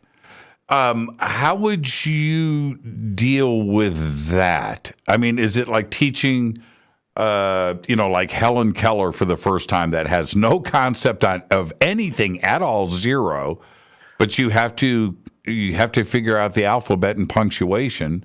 How do you conquer? What's that? I mean, it's frequency analysis. You don't know what their words are early on, but you know that once every 7 planetary rotations, this word Tuesday gets said more often than on the other days, and it's followed by that same pattern for the word Wednesday and Thursday. And now you're guessing that must be talking about day somehow. Whatever that is something day length based. It's those little things like every time 24 hours, these cycles say, morning, everyone on radio. First thing pops to their head is, good morning, happy Tuesday, everybody. It's July, blah. So you get those date and time things will be the first thing you pull out. We have languages on Earth made by humans, only 5,000 years old, that we do not understand. But it's not because they had a different mind than us. It's because we have a page worth of data. Well, we don't have a page worth of radio signals from Earth. We have a century of them, dozens of people talking simultaneously for a century. It's billions of words. So what you're suggesting is, if I'm understanding you correctly, that if ET is picking up on those signals, they already speak 50 languages, and they fully understand. Sadly, they probably think humans have claws because we hear about people sinking them into them. They probably think that we have 4 babies called cats and dogs, and they think that we might eat them too. There's going to be a lot of things they're just going to mess up on. They're going to think there's a species called the flying squirrel that eats nuts. And they are going to think there's going to be so many things they mess up, homonyms especially. They're going to assume the duck must be some creature that sneaks underwater, much like the ostrich that plants its head on the ground. Right. Those are the little things they're going to mess up anyway. They will not have a perfect understanding of our language. But they will be able to get a lot of the science and technical stuff because that's all built around those kind of core universal concepts in the first place. Sure. They're going to spot them, Not necessarily right away, but you don't have a whole room of scientists sitting together looking at a bunch of, shapes and images that look like chemicals to us. Before one of them, you have the completely alien says, that's uranium-238. Well, yeah. Stretch Armstrong would really throw him for a curve, right? Yeah. Oh, yeah. Yeah, I get it. Let's take our break right here. This is Fade to Black. Our guest tonight, the one and only Isaac Arthur, the host of Science and Futurism with Isaac Arthur on YouTube. Go and check it out. This is Fade to Black. I'm yours, Jimmy Church. Stay with us. We'll be right back.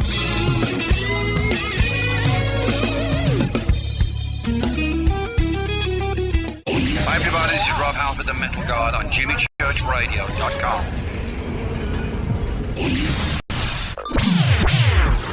Your 1 million gigawatt paranormal powerhouse, KUNX-DB, The X.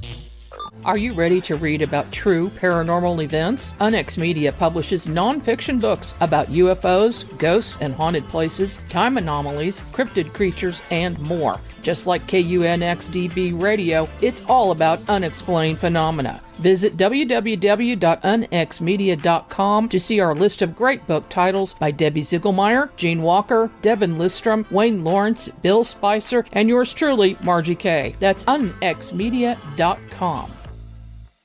Why is it we're not very good with our health regimen until it's too late? We don't put oil in the car until the engine blows up. When the body's out of balance, your health is not so good. Give your body some love. Log on to wtih.com. That's wtih.com. Try our Life Change Tea, which cleanses you from harmful intruders. A clean colon is one of the ways to bring the body in balance. We also carry organic supplements to help you get where you need to go. So do your body a favor. Log on to wtih.com. That's wtih.com. You can even visit our sales page to save some dough. Does anybody call money dough anymore? Anyway, log on to wtih.com, shop, get balanced, then learn some cool tips at Health Matters Now. You'll be glad you did. That's wtih.com. This is Jimmy Church of Fade to Black, and I only drink Fade to Black blend coffee from River Moon. Just click on the River Moon Coffee banner at jimmychurchradio.com. Promo code F2B Blend. This is the only way forward. This is Fade to Black. Make contact. This is Billy Carson, founder and CEO of Forbidden Knowledge, and we're heading to Egypt this October. Come join Jimmy Church, myself, and the Forbidden Knowledge team as we spend a week exploring Giza, the Great Sphinx, the Great Pyramid, Saqqara, Dashura, Aswan, Edfu, Dendara, Karnak, and we'll celebrate Jimmy's birthday in Luxor. The Forbidden Tour of Egypt is this October 5th through the 12th and includes a 4-day Nile cruise, expert Egyptologists, and a chance to explore Egypt with Jimmy and I as your host through your journey of a lifetime. Space is limited, so make your reservation now. Please visit forbiddenknowledge.com for information and complete itinerary. That's forbiddenknowledge.com. This is Jimmy Church of Fade to Black, and this year, June 18th, 2022, the Disclosure Fest Foundation presents the Mass Meditation Initiative. It's Saturday, June 18th from 10 a.m. to 10 p.m., one day only at the Los Angeles State Historic Park in downtown Los Angeles, California, right next to Chinatown. I'm hosting the event again this year with music performances by Trevor Hall, The Desert Dwellers, Poran Gi, and many, many more on 4 separate stages. There's 16 stages in total, over 30 acres in downtown Los Angeles, with vendors and tents and presentations and workshops with Billy Carson, Adam Apollo, Lori Spagna, Laura Eisenhower, Brad Olson, David Palmer, and many, many more. It's all simple to do. Just go to disclosurefest.org for all of your tickets, information, and a full schedule of the day's events. Again, disclosurefest.org.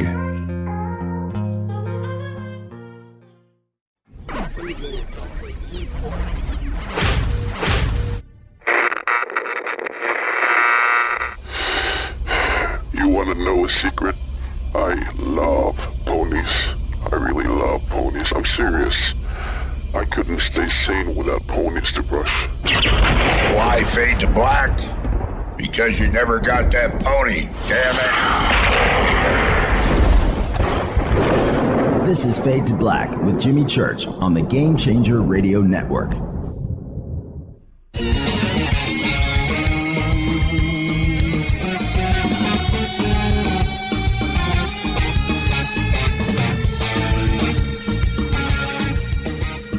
All right, welcome back. Fade to Black. I am your host, Jimmy Church.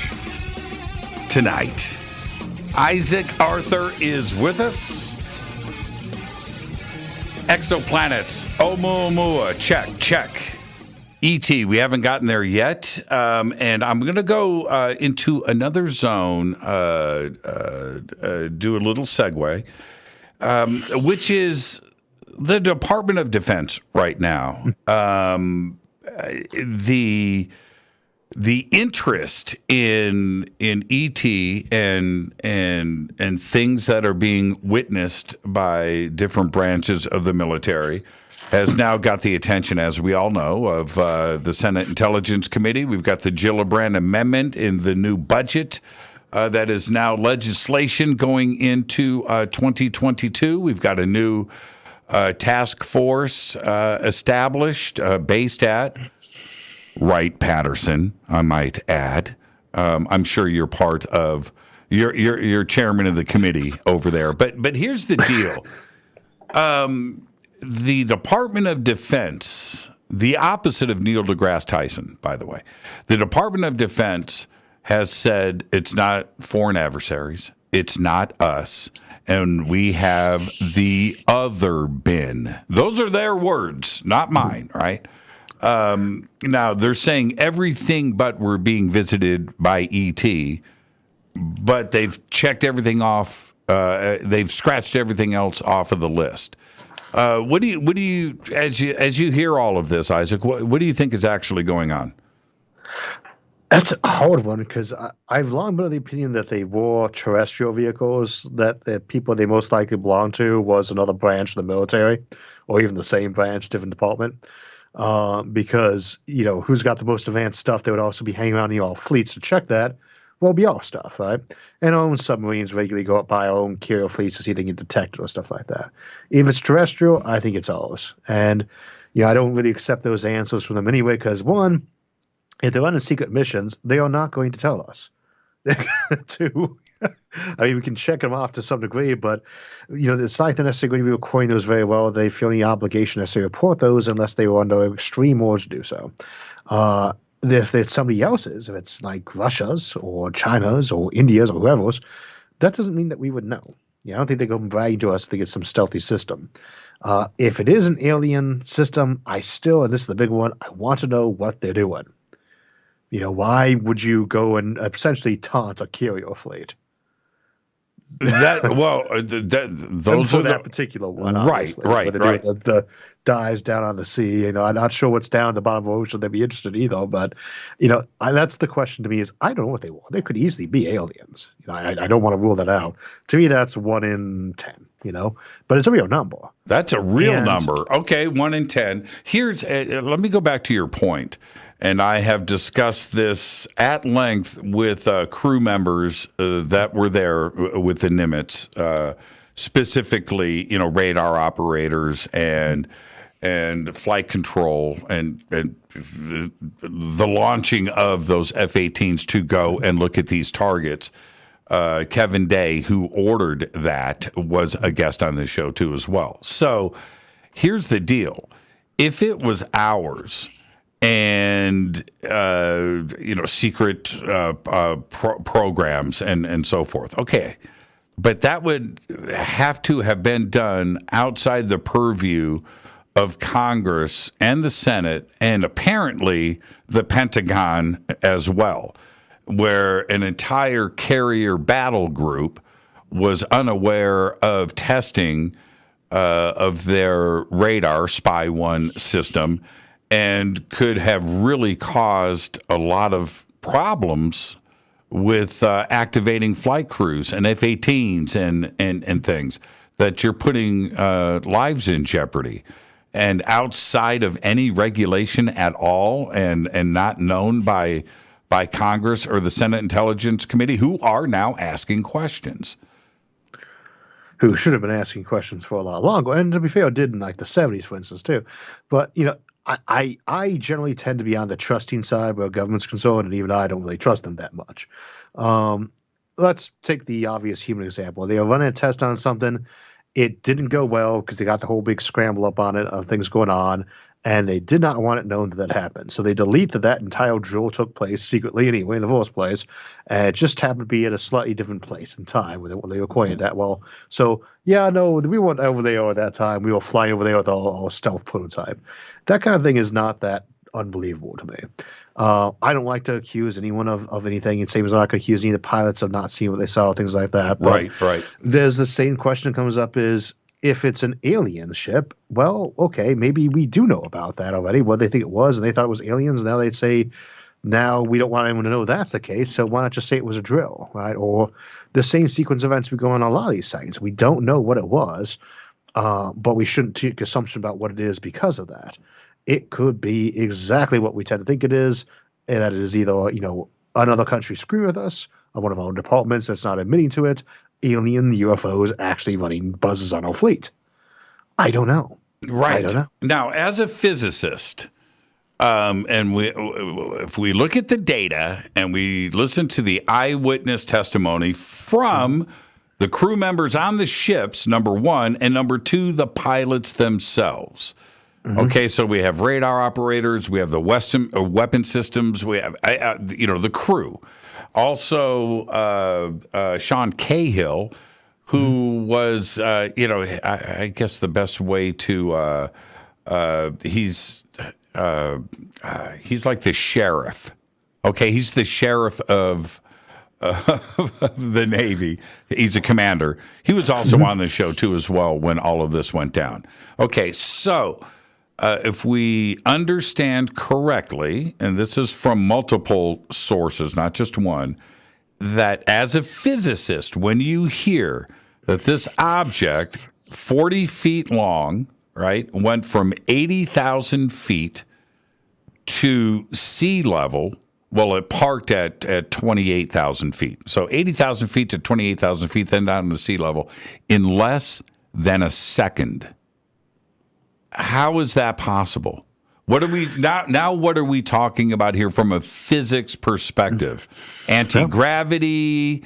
We're not seeing. There was no sonic booms. You would think that there would be a tremendous energy release at the surface of the ocean that would be visible, right? If you hit the brakes at that type of velocity. As a physicist, what are you thinking? It's dropping 80,000 to 20,000 feet, or what would that be? 12 miles per second, something like that.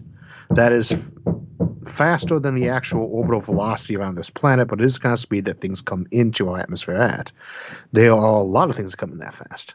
It's just that they are usually not going away afterwards.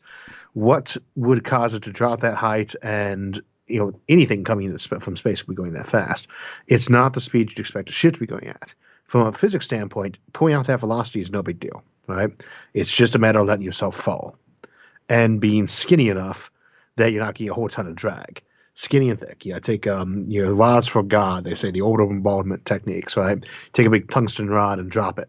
That's what that looks like. That would be something I wouldn't mind experimenting with one day. That would be a great weapon system. I would never, ever, ever tell anyone we had in prototype mode.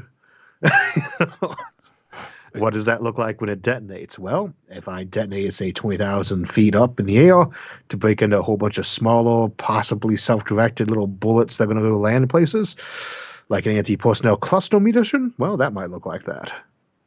I don't think that's what it was, mind you, but that's on the table. Right. There's a lot of things it could be. I can put together scenarios that this might be the case for. It's a spaceship. It's coming in really fast. It's a drop pod. How would you drop infantry onto another planet? Well, you drop them as fast as you possibly can, right? You might even push the envelope and make them go faster. And you have to slow them down real quick so they don't get shot up on the way down, but then they slow so they hit the surface at 10 miles a second. So you deploy a big graphene parachute. Graphene's a super material, and one of its properties is it would make a great parachute. What would that look like when you suddenly deploy it 10 miles up and it yanks you to a rapid halt? These are things that can have really weird effects if you see them on a scope. Another thing to keep in mind, I don't like to ever, knock someone as an observer, but, as recently as 2 weeks ago, I'm up flying with my wife, right? And our flight instructor, who flies constantly a bunch of different things, has been doing it for decades. He is at least as experienced as anyone else who's been a Navy or Air Force pilot, right? He and I are trying to figure out what it's something during the daytime, what a craft is a helicopter or a plane of what kind, that can't be more than a mile or two away from us in the open sky on a nice day. And my wife's able to pick the thing out because she got eagle eyes, right? He's a trained observer for that, and so am I, just not of that particular type of device. And we couldn't tell. So now I'm flying a fighter craft in the middle of the night in the ocean doing a drill, trying to find something that is not acting normally and not by an airport. it's hard to pull things off, like how long it is or what kind of angle the thing get turned at. These are not easy observations. I think people tend to forget sometimes that just because someone's a fighter pilot or a radar operator, I've been in the military. We had forward observers. They made bad calls all the time. It's easy to make a mistake on those, so we don't want to take these as ironclad. At the same time, never even a discussion of dishonesty. That shouldn't be there. Technically, it should, because you always want to consider the possibility, but these are people who are experts at their field making calls. But they're just like Avi Loeb or me. We can be wrong about shit. We can be wrong about stuff all the time. And we are, right? I don't know if I'm wrong about this. I probably am. I don't have a pet theory for what these things actually were because I don't know. But we have to keep in mind that any of these observations that we are saying, this could be or couldn't be, have to be taken into context that we probably have errors in what we have reported to us. At best, we have a hazy view. And that might be a hazy view of UFOs. It really could be, but I can't tell you what this could be if it was a UFO beyond certain basic things, because I don't know what the real details on it were, right? It drops that fast, and we say that's an object re-entering or entering, because it probably isn't re-entering the atmosphere at normal speed for a meteorite. And if nothing's slowing it down, that might be what that looked like. What could look like that? I don't know. Was it an anti-satellite getting blown up? Well, we can't admit to that now because we blew up somebody else's satellite. Right. As it coming down. Now, when we add the other, for me, I'm still trying to figure this out. I just don't know. But this is the next stage of, and as a physicist, I want you to contemplate this. So the object, 80,000 feet down to sea level, they launched some planes off of the Nimitz, and David Fravor and his wing lady, Alex Dietrich, so they head out. They observe, they get to the cap point, they see the Tic Tac bubbling water above the ocean floor. They're circling now, right? Mm-hmm. And they're looking at it. As he's circling and he goes to drop down in altitude and take a closer look, it comes out of park mode, comes up and is following him in this corkscrew. It's not sitting anymore. It's not a meteorite that's fallen out of the sky or whatever. It is now flying. And he describes it as, the 40-foot Tic Tac. No wings, no gas, no propulsion, no protrusions. Basically a Tic Tac. Smooth and white. It's following him. He then attempts to cut it off, right, the corkscrew. Cut it off. It stops. He's looking at it. He's flying. And then he says, it flies away. And in a split second, it's gone and disappears in a straight line off. Now, as a physicist, how do you start to digest something like that? This is combined with the radar data and the other observations and also with binoculars, they were looking at, what do they call them? The eyes, the big eyes. So it was electronically observed, it was visually observed, and also the two pilots out there. Alex Dietrich, his wing person, recounts the same testimony. Mm-hmm. Well, if we are assuming that it was actually an object doing these real maneuvers, that it wasn't any kind of there are a lot of options that are still on the table. We'll skip those for now, right? We all know how there could have been a weather balloon or a weird signal or air or data, right? Let's say it's the real object, and it did this. It was able to come to a halt from coming in at interplanetary speeds. It was able to come to a halt very quickly, right? We don't know exactly what rate that deceleration would have been at because we basically just know at this point that it slowed down to stop that quickly, but not what the rate of acceleration would be. But it'd be very fast. Nothing organic is alive in that thing, right?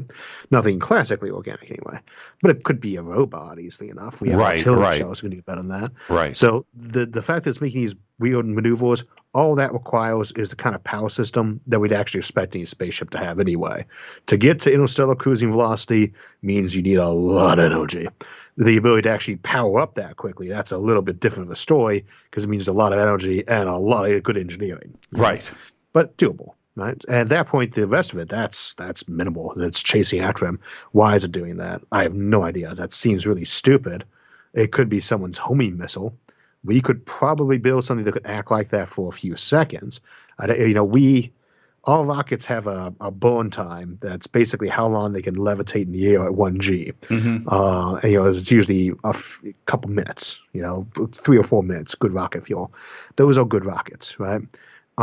It could potentially do a maneuver like that. We could maybe build something that could do that. I'd have to run the numbers. But a spaceship from interstellar civilization, anybody who's just not using regular chemistry, the got a good power supply, yeah, they could do it. Potentially even something with beam power could do it. Right. What about the rest of the maneuver at that point? Then the question becomes, what was it doing when they interrupted it, and why was it chasing him around? Yes. All of these are just fascinating questions. Each one of them. I mean, granted, to get there, you have to first assume that it's an artificial object, an alien, not necessarily alien, it could be some other countries, but you're now saying, what was it doing? And that's an interesting question all by itself, because now we have to figure out why is it staring at the ocean? Was it staring at a submarine? Or was it sucking water out of the ocean? Yeah. Nobody wants water from our ocean. I mean, maybe that's a great way to sample for DNA, but water is so plentiful. It's not even the best place in the solar system to get water. I know. I was just thinking it was a hydrogen fueled vehicle, from General Motors. But here, okay. So I'm glad you laugh at my science jokes. But are we talking about now, from a physics standpoint, are we talking about gravity? Some type of anti-gravitic propulsion system that we just don't understand yet, that is not in our world of physics. You can say that. It could be, but it's not required from what's being described. And mind you, I'd have to really dig into what the flighted trajectory was to be able to calculate out what the turns on it were and things like that. But, right now we know that it's doing an acceleration rate that would probably kill a pilot. Right. Even that I want to be, it was organic. It could be an alien race that just handles G's better than us, though, too. It could be they just handle twice as many G's as us. It's not that big a jump.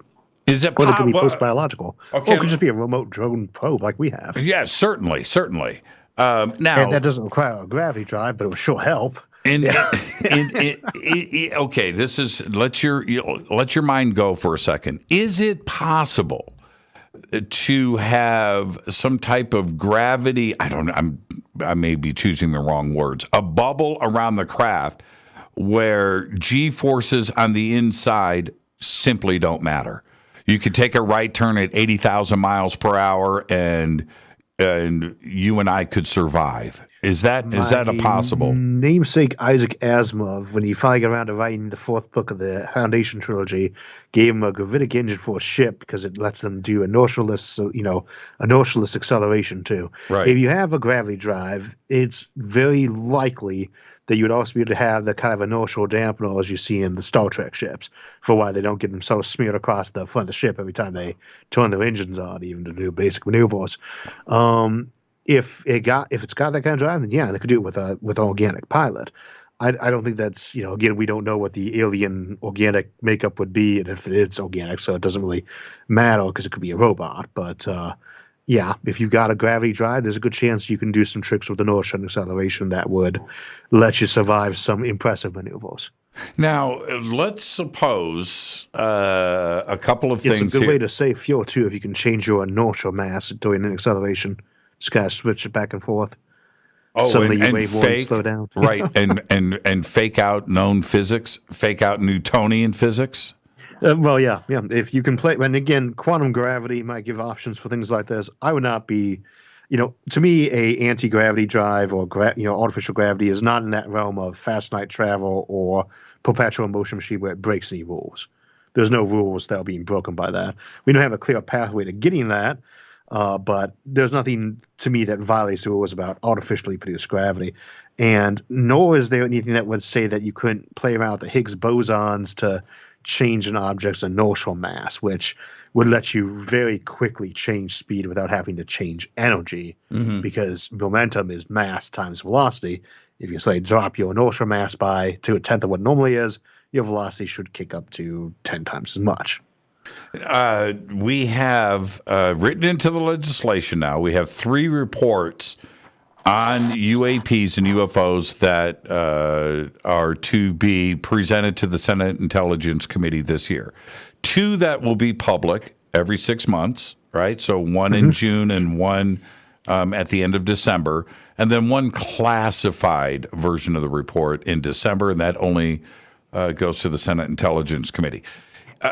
Would it surprise you to have mention of an extraterrestrial possibility in one of these reports? No, I would take for given they would include that possibility. No one's going to take the report seriously if it doesn't include that. People are wanting to hear them talk about the UFO option. If it skips that, they're going to say, "Oh, they just skipped it again."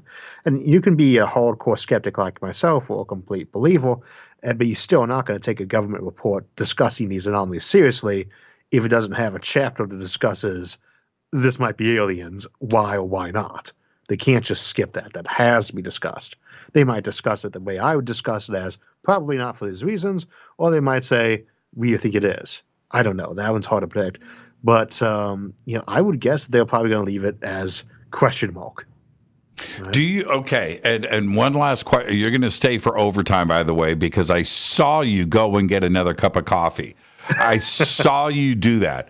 So we'll have some fun in overtime. But I wanted to ask you this. You have done many shows and discussed von Neumann probes. Mm-hmm. Could this be an example of that? It's been speculated. It's been talked about. You've absolutely discussed this so much. Could this be that actually coming to life and becoming reality for us? Absolutely, yes.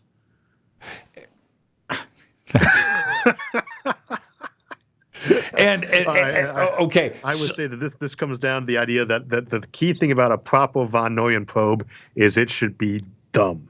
You want your von Neumann probe to be as dumb as you can. If you're sending out a full AI, then it's not an unmanned von Neumann probe. It just has to be an artificial intelligence. That's a person by a different makeup, right? Right. Your von Neumann probe should be dumb. And that is exactly the kind of behavior you would expect of a probe that doesn't really know what it's doing very well and says, "Oh, look, there's something interesting. I have really powerful engines. I'm going to take a look at that fleet. Hey, someone's chasing after me. I'll chase after it." Yes, that is exactly the sort of behavior you'd expect from one. Now, would you now? And I've just got 60 seconds. Wouldn't we expect many more? It wouldn't just be one, right? I mean, we would expect, I don't want to say thousands, but that's what the numbers would suggest. The mission requires. Yes. Yeah, that's the key on a von Neumann probe. It's a self-replicating probe. Its main purpose is to make it the next probe to send out to the next solar systems too. Right. But once it's there, it's making more probes, and not just one of itself too. It's going to be a whole spectrum. It is going to factory produce all the fun tools it needs to achieve whatever its mission is. And that might be 1 billion probes for all we know, or it might be one. Right. Let's take our break right here. Such a fascinating subject. This is Fade to Black. Our guest tonight, Isaac Arthur. When we come back, I want to talk E.T. Yeah, we're going to talk E.T. But I want to talk alien races, and we will do that. We'll have some fun with this. It's Isaac Arthur. Science and Futurism with Isaac Arthur on YouTube is his channel. 684,000 subscribers. After tonight, he's going to be at 685. You're welcome, Isaac. We'll be right back after this short break. Stay with us.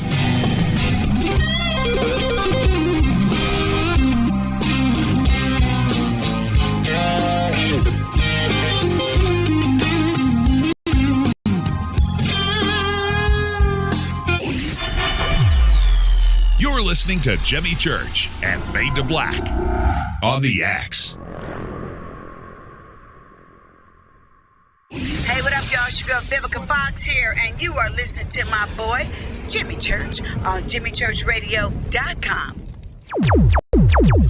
Despite popular opinion, reading a book will not make you smarter. But listening to Jimmy Church will. This is Billy Carson, founder and CEO of ForbiddenKnowledge.tv. ForbiddenKnowledge.tv is the fastest growing and one of the most watched networks in the world. I would like to personally invite you to check out our expanding library of TV, film, lectures, and special presentations. ForbiddenKnowledge.tv has over 6,000 videos covering lost history, health, UFOs, spirituality, and our future. We are committed to our community, and with my personal invitation, you can, right now, get your free 30-day membership at ForbiddenKnowledge.tv. Your own library of information starts today at ForbiddenKnowledge.tv. This is Jimmy Church of Fade to Black, and I take Life Change Tea supplements every single day. It's what I do. Click on their banner at jimmychurchradio.com. Are you ready to read about true paranormal events? Unex Media publishes nonfiction books about UFOs, ghosts and haunted places, time anomalies, cryptid creatures, and more. Just like KUNXDB Radio, it's all about unexplained phenomena. Visit www.unxmedia.com to see our list of great book titles by Debbie Ziegelmeyer, Gene Walker, Devin Listrom, Wayne Lawrence, Bill Spicer, and yours truly, Margie Kay. That's unxmedia.com. When you take the beans from Central America with dashes of Indonesian and African mixed in and then roast it to the dark side of Fade to Black, you create the ultimate brew of fringe. Introducing the Fade to Black blend from Rivermoon Coffee. Yes, Rivermoon's darkest customized roast was created for the love of Fade to Black. The alchemy of masterful roasting and smoking the beans is in every sip of this full-bodied, dark Java. I need my coffee dark, deep, with distinct bittersweet chocolate highlights, just like the bunker. Leaning further into the darkness of the roast is Fade to Black blend from Rivermoon Coffee. Just click on the banner at jimmychurchradio.com and use the promo code F2BBLEND for 15% off of your order today. This is Billy Carson with ForbiddenKnowledge.tv. Forbidden Knowledge TV has just reached its 1-year anniversary. That's right, 1 year. And as a show of appreciation, we are giving all new subscribers a free 30-day trial of ForbiddenKnowledge.tv. That's 30 days to binge watch thousands of movies, documentaries, conferences, workshops, lectures, yoga classes, meditation courses, and so much more. So log on to ForbiddenKnowledge.tv from your computer or mobile device, or get the Forbidden Knowledge TV app on Apple TV, Roku, Amazon, iTunes, or Google Play today and use coupon code 30daysfree. That's coupon code 30 days free on ForbiddenKnowledge.tv today. Are you intrigued by Paranormal Talk Radio? You'll love the new Paranormal Radio app from TalkStream Live. You'll find a great selection of talk shows covering UFOs, ghosts, strange phenomena, and much more. Download the Paranormal Radio app now and start listening to the very best in paranormal talk entertainment, including the network you're listening to right now, the Paranormal Radio app, free in Google Play and the iOS App Store. Erica, Brittany, Gabby, and you're listening to JamieChurchRadio.com. It's not a lifestyle we chose. We were born this way. This is KJCR at JimmyChurchRadio.com.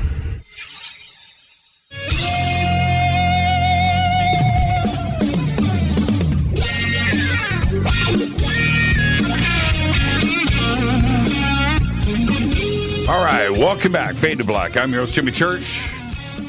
Science and Futurism with Isaac Arthur on YouTube. You've got to go and check that out.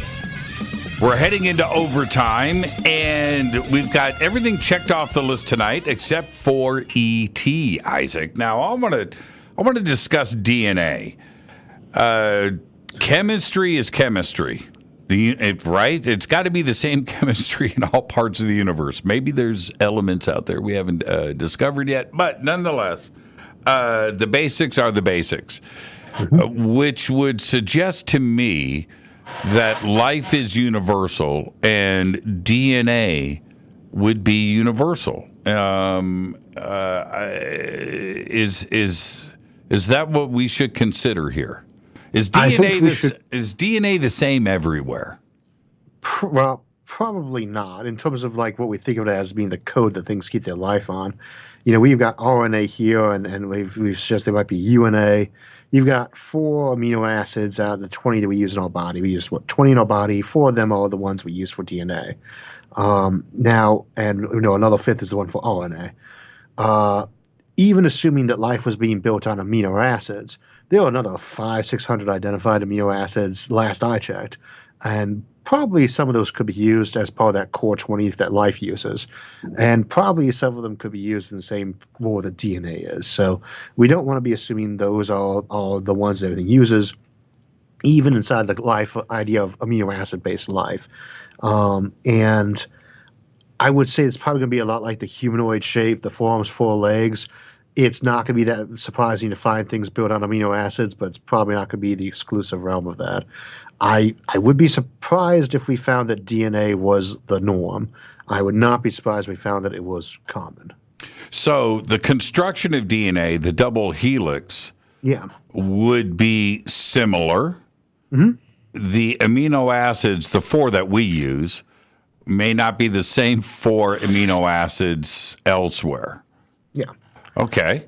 It might be different amino acids. It might be some overlapping ones. It's really 2 pairs of 2 when it comes to those 4. There are pairs that work together, and you got 2 pairs. And here on planet Earth, and again, I'm not a scientist, but those same 4 amino acids and DNA are the same for all life on Earth, right? Bananas, humans. Yep. Right? Yep. Everything uses them.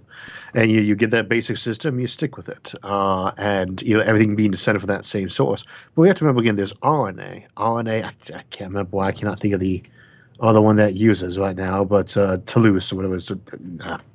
I'm very bad at pronouncing names, all things chemical. But there's that 5th amino acid that's used in RNA in the place of the T and the U are interchangeable there. Right? That's right. Gattaca, right?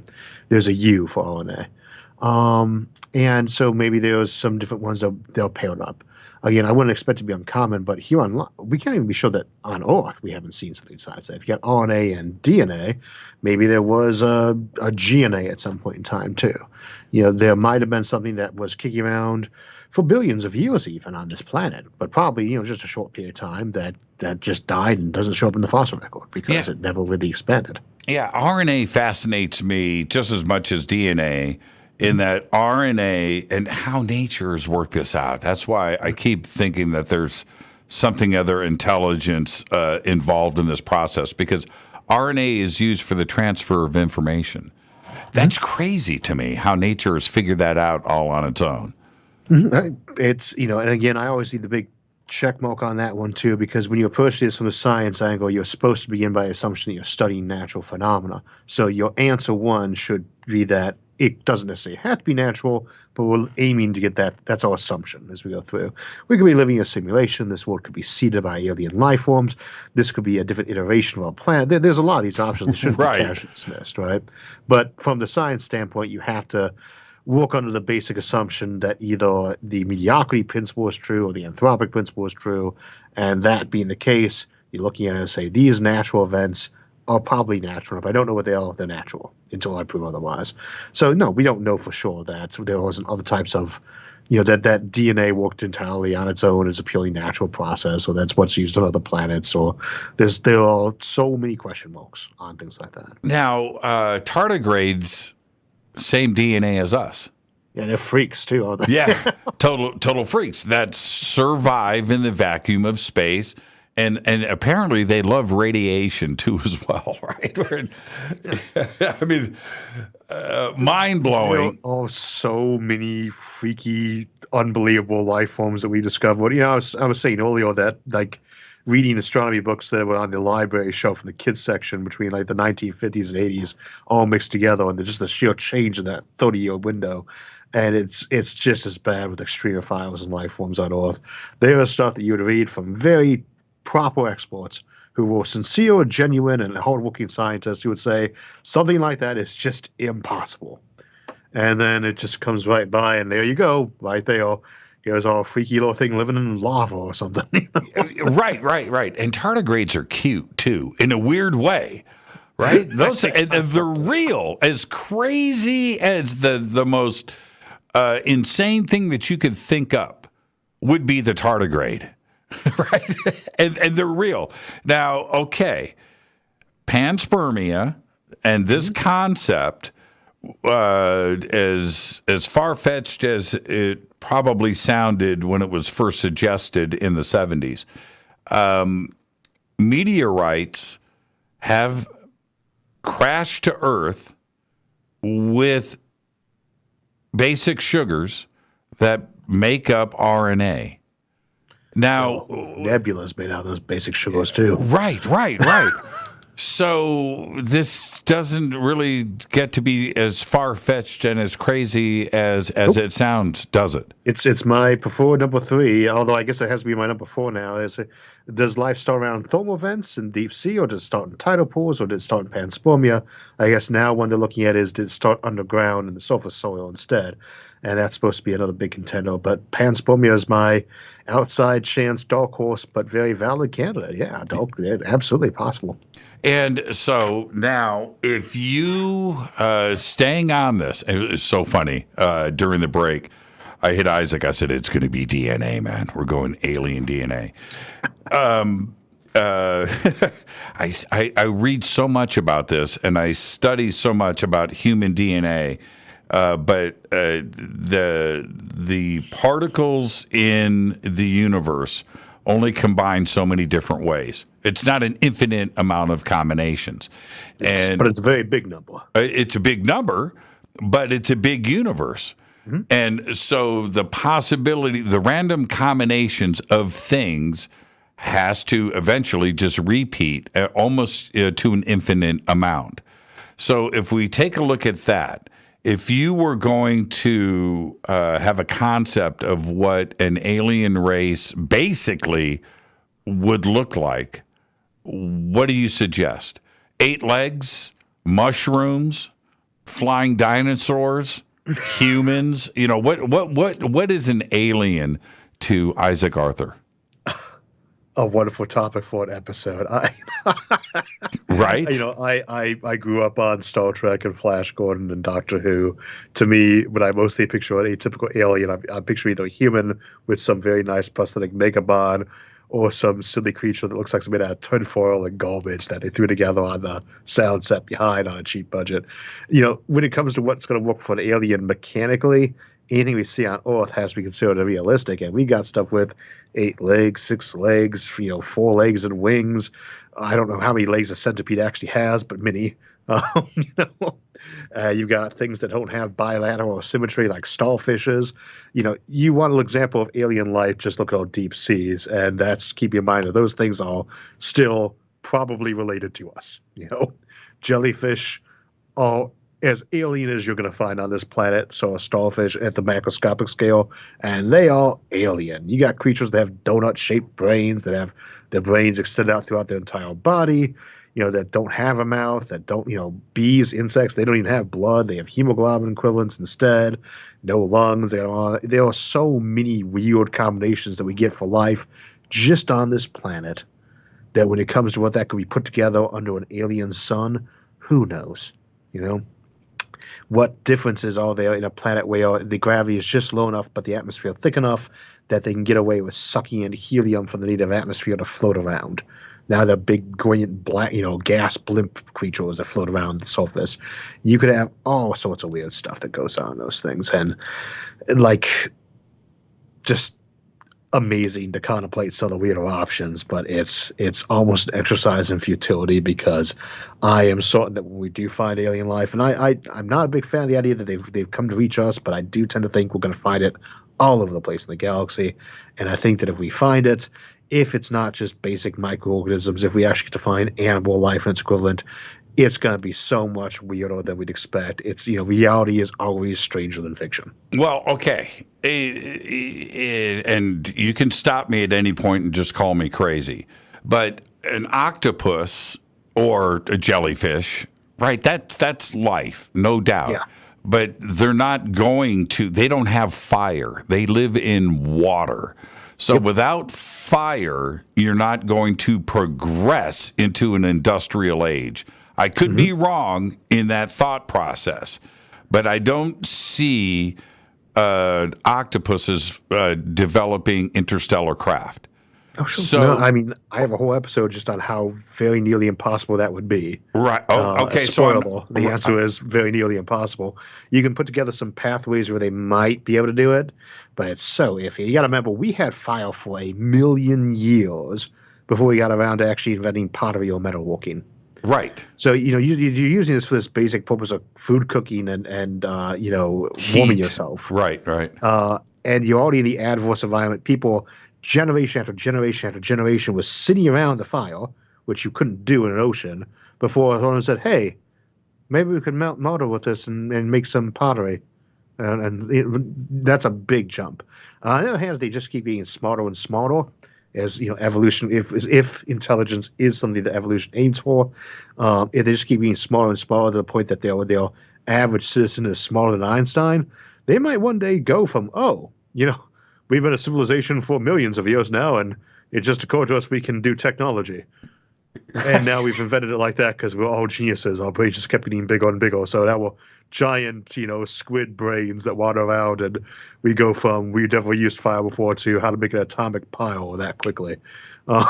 It's hard to say, but without fire, really hard to do. Yeah, right? really hard to And do. it's not popular on wars because think about it. If the war's a little less massive, it's hard to keep an atmosphere. If it's a little bit more massive, it's hard to keep land. Because you retain your hydrogen better. That's most of what we lose. And hydrogen and water add up to oceans, right? There's plenty of hydrogen. You got plenty of water. Your oceans get deeper. They're on 3 kilometers deep on average here on this planet. It doesn't take that much more water to make the whole planet submerged.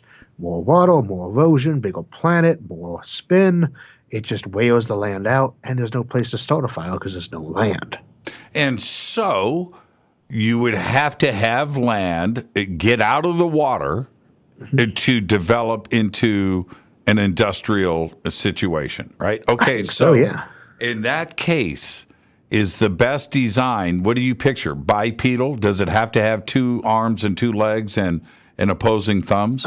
Cheapest design. I mean, there's some very clear advantages to having extra legs, but those already exist. Like the insects that got all those are older than us. So, the shorter design on that, cheaper. If you want to put big muscles and skeletons on, easier to do that. From an evolutionary standpoint, you want to live on land, you need great, big, strong hips and shoulders. You got to have that powerful skeleton inside you that's not going to get crushed by your own weight. That's a lot easier to develop. One thing, insects don't have that to begin with, but, that bigger one, easier if you only got 4 limbs. So, yes, I think that the 4-limb approach is probably more common. Don't know about bipedal. That was a little iffy. But I don't say that's going to be so dominant that you wouldn't expect to run across a centaur on some planet. It's got 4 legs and 2 arms. Right. Okay. So now let's take it to the next step. Gravity. Because, I always have to interject. I'm not a scientist, all right? I'm not an anthropologist. But more gravity, shorter, right? Less gravity, taller.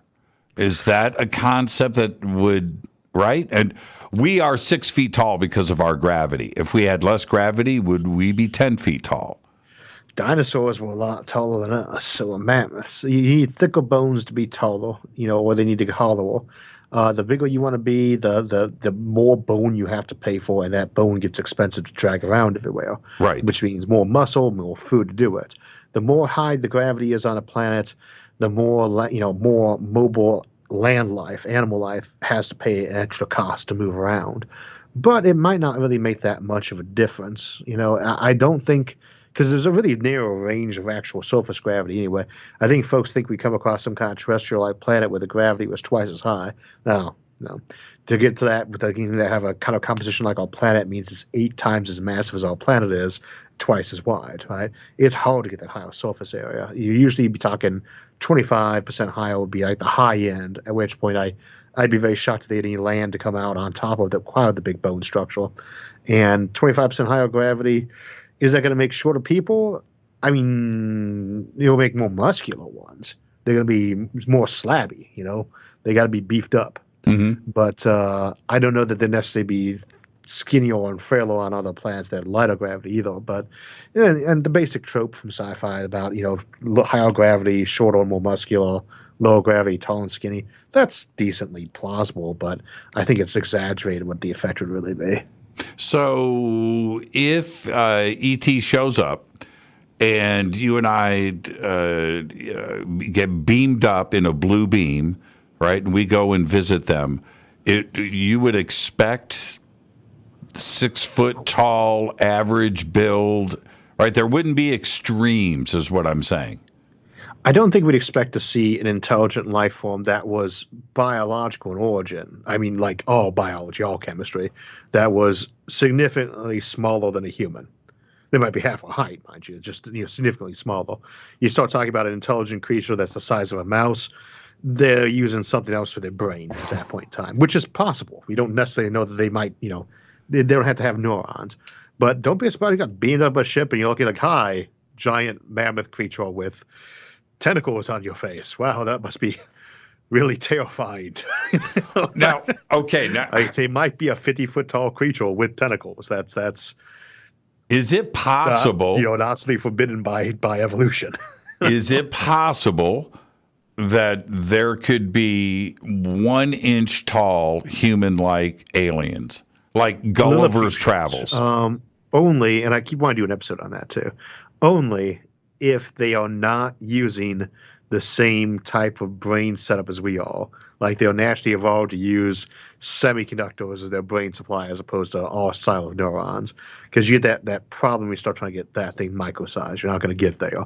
But again, we don't know. I mean, the brain is, as best we can tell, just a group of neurons that happens to have evolved into a thinking pattern. Mm-hmm. We have no particular reason to think that there's not a completely different basis for nerve systems that might be naturally occurring semiconductors or superconductors. Mm-hmm. They might come from a planet that's covered in frozen helium, and it's a brisk 5 degrees Kelvin out and all the time, and they just naturally have superconductors, and that's what they are. They are a bunch of natural wiring. And they, in that case, might actually be an icy rock, 10 kilometers of rock floating through space, the size of a mountain that is a brain. So what's your right? And the reason for that is because cells are cells, atoms are atoms, and now you're talking about a brain that would be, super, super tiny, and there's just not enough room there to have the cell capacity for the amount of neurons that we have here on Earth. We have this concept called a catum when we talk about in claytronics, and it's the catum be a clay atom. The human cell is basically the catum of the human, or the biological cell is for us. And you get that minimum size building block. Their catum might be something much smaller or much bigger, their baseline thing. The Lego blocks that they are built out of, effectively. And people tend to forget how complex those are. People think, well, cells, they probably got a bunch of atoms. You say, well, how many atoms are in a cell? And say, oh, thousands maybe. You say, well, think more like trillions. A atom is to a biological cell what a regular masonry brick is to a metropolis. Cells are immensely complicated things, and they have to be that big. If they could be smaller, they would be, right? Based on the architecture they're designed around, they might be able to be a lot smaller. And even if they were just shaving 10-15% off the size of these things, you have some serious ramifications on that creature. But they might just use something different for their nerves that was faster. So they don't need as much brain, because the signals move between it faster, right? Then you got cooling issues. There's so many sweet spots these things can hit where, I can talk as much about these concepts as I want, but the answer is I don't know. There are so many question marks, and I think that's awesome. and with the end of episodes. Yeah, right. With the little time that we have left, when we talk about the Fermi paradox, there must be all this life out there, but where is everybody? Mm-hmm. And one of the things, you've talked about this a lot, is that we have not observed any interstellar travel. We haven't seen any evidence of a galactic trading system. All right, we haven't seen anything like that out there. And if they would have taken over the Milky Way by now, and we would see evidence of that. But could it be that we haven't seen it because we can't, or that they are traveling in a way that wouldn't give us a visual evidence between planets, right? Because we're thinking 2D, and we're thinking petrochemicals and rocket engines, and we don't see that kind of trace evidence because they're not using it. Yeah, we you're talking about quantion and things like that. Be like, well, would we see the signal coming out the black hole or black hole drive that they were doing Hawking radiation or force fielding of the Penrose process? Those are things that might be harder to spot or easier to spot. But the other thing they would say on this one is we must never oversimplify another civilization. You remember the old video, TV kill the radio, video kill the radio star? Right? Yes, by the Ruddles, right? The Ruddles. Yeah. And did it kill books? No. Did audiobooks kill books? No. Did movies kill books? No. We still have books printed on paper. We still have, regular old paintings, not just digital art. We still have regular old board games, not just computer games. Radio is still around and strong, even though we have TV still around, even though YouTube's come out there. They're not going away. So if they use one given method for communication or one given method for moving around, this does not mean they don't use the other ones too. Obviously, if one is just way better across the board at one thing, it's going to dominate that landscape. But when we talk about these kind of galactic-sized empires, where is the example of one of them just sailing a ship? How many people these days have sailboats? Sailboats and engine. We got internal combustion engines everywhere. I'd be willing to bet you there are actually more sailboats around nowadays than there were a couple of centuries ago. Mm-hmm. And in terms of raw numbers, if not, there's probably not that much less. They're still here. So I really don't see that. Yes, maybe they've got the system that lets them communicate faster than light. And, of course, that's all they're going to use to talk back and forth between star systems. But it doesn't mean that's all they use inside their own system. They might use radio. Yes, they might have a ship that can move them from point A to point B almost instantaneously, but does it let them do planetary travel or just stellar? Do they use solar sail ships? We should assume that what we see with big civilizations is a vast array of options, and that's what we're looking for there. It's not about whether or not we could see we can't see the subways in New York as we go flying ahead. They're invisible to us. But subway's not the only way people travel in New York, right? Right. We will never see those subways flying overhead, but we will still see travel. Now, with the James Webb telescope, and that today the cooling setup for the infrared portion of it, which is how it operates, is now good to go. It is seeing in the infrared. I think most people are assuming they just naturally think that this is going to be full spectrum, and that's what they're. No, this is a telescope that sees an infrared. What if it picks up a telltale sign of interstellar travel in the infrared spectrum, which is entirely in the possibility, especially if it's occurring, it could be seen. Would they tell us? Would they tell us? I think that, I'm not, I'd have to check what the actual pathway for the information going, from the scope to where it is, because I don't know. I assume that they would. That's the official policy, and I just know too many people in astronomy to think that I feel like I would know if there was an official clampdown rule in place that people had, but I don't know. I think they would tell us. I don't expect that we see a spaceship in infrared, though, because infrared is cool. Infrared, it's a very wide range. Most of the sun's light is actually infrared, but in terms of photons coming off it. And it goes all the way down to about the temperature of Pluto, and the cosmic microwave back radiation is the other end of that. So that's a huge range there. But you'd expect spaceship engines to be really hot. You expect them to be plugging away probably visible light or high-end infrared, and that's not really what the James Webb is looking for. It's more looking for your cooler bodies, and you could see a space station probably. You would see habitats. A lot of stuff that people are calibrated around, it's like I want to build all these make structures to live on instead of just planets. Those would be visible. They'd be really dim if they are of a certain size because it's not that big and it's not that bright, but they'd be something you could pick up if it was looking at it. Isaac, thank you. What another great show and another great conversation. I've got 10 seconds. What's your next episode and when does it air? What if Earth became a rogue planet about the Earth being kicked away from the sun dying, and it comes out Thursday morning? My man, Isaac Arthur. Thank you so much, Isaac. Behave and be well, my friend. Absolutely fantastic conversation. Isaac Arthur. Now, it's all simple. Science and Futurism with Isaac Arthur right there. Search for it on YouTube. I've got the links up for isaacarthur.net. You can click there. All of the information is right there. What a great show tonight. Tomorrow night, Linda Moulton Howe is with us. Fade to Black is produced by Hilton J. Palm, Renee, Dennis, and Kevin. Announcers are Steve Harder, Gene Vitoa, Mark D. Kovar. Webmaster is Drew the Geek. Music, Doug Aldrich. Intro, Spaceboy. SpaceboyMusic.com. Fade to Black is produced by KJCR for the Game Changer Network. And this broadcast only copyrighted 2022 by Fade to Black and the Game Changer Network, Inc. It cannot be rebroadcast, downloaded, copied, or used anywhere in the known universe without written permission from Fade to Black or the Game Changer Network. I'm your host, Jimmy Church. Until tomorrow night with LMH, Linda Moulton Howe. I want everybody to be safe. It's time to fade to black.